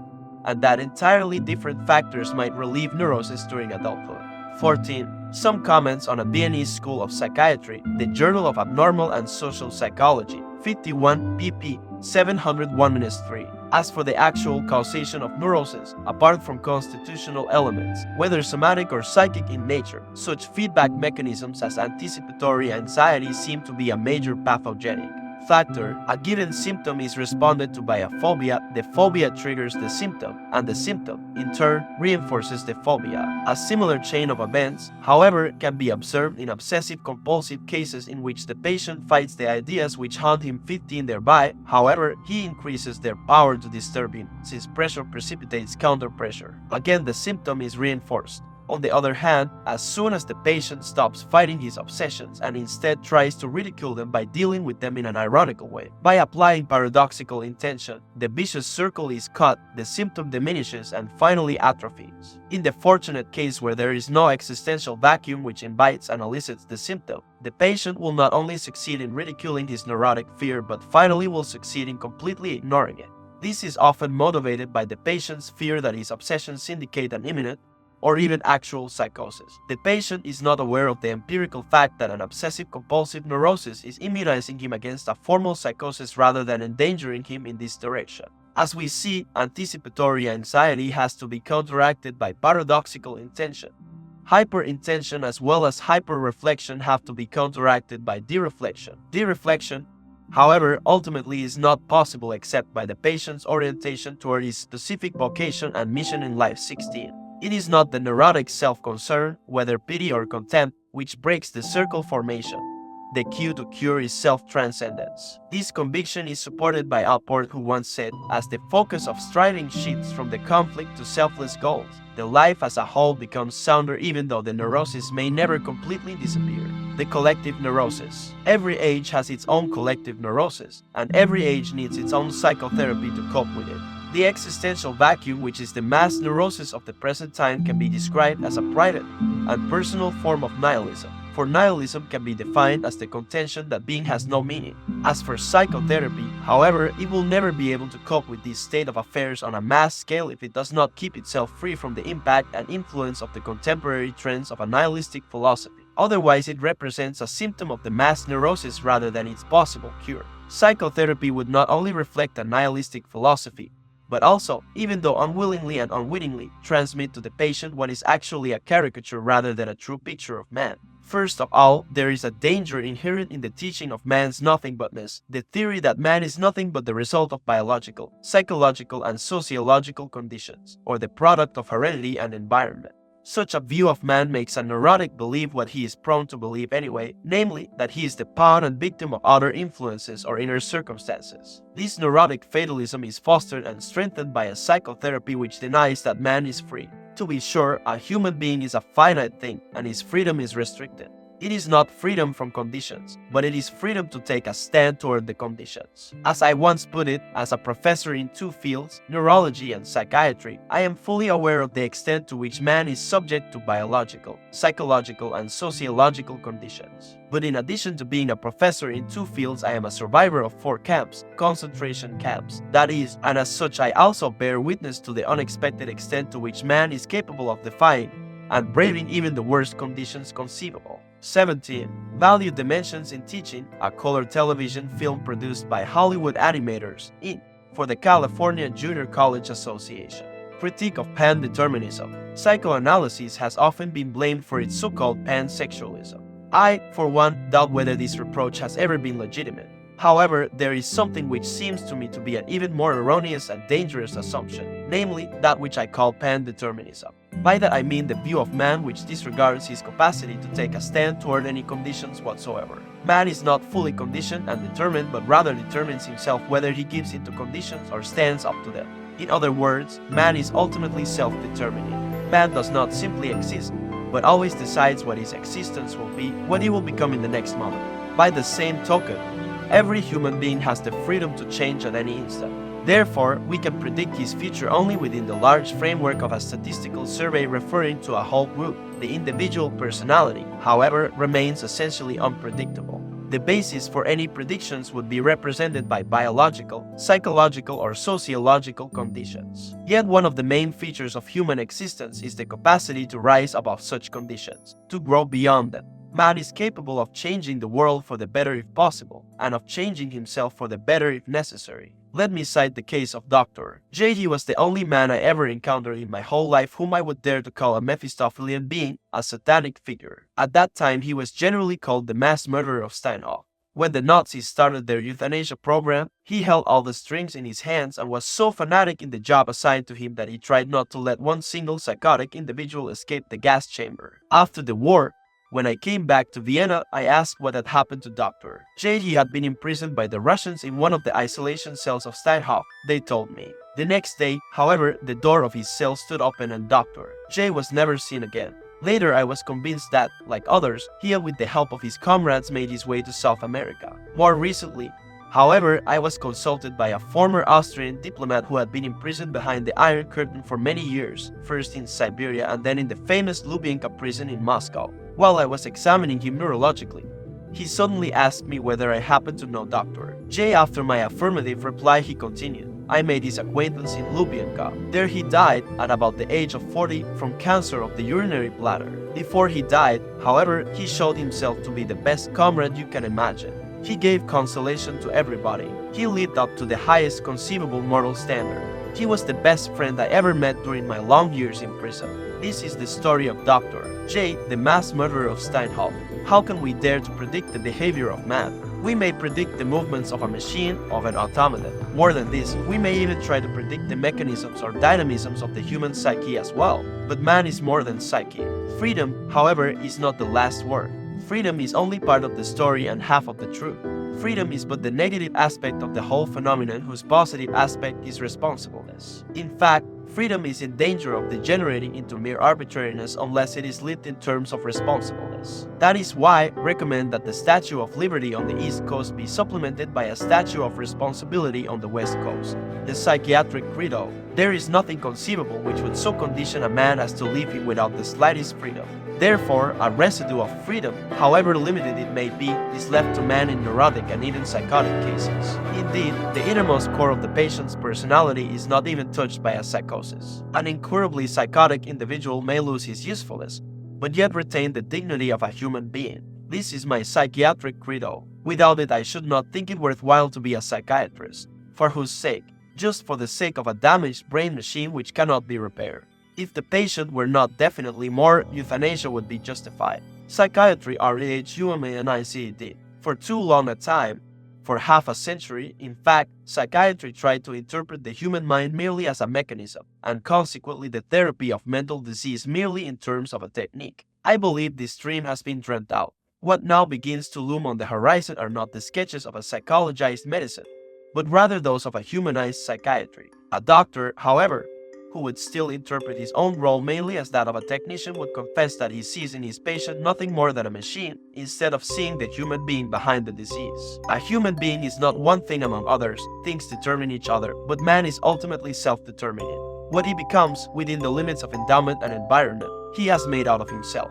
In the concentration camps, for example, in this living laboratory and on this testing ground, we watched and witnessed some of our comrades behave like swine while others behaved like saints. Man has both potentialities within himself. Which one is actualized depends on decisions but not on conditions. Our generation is realistic. for we have come to know man as he really is. After all, man is that being who invented the gas chambers of Auschwitz. However, he is also that being who entered those gas chambers upright, with the Lord's Prayer or the Shema Yisrael on his lips. Postscript 1984. United States alone.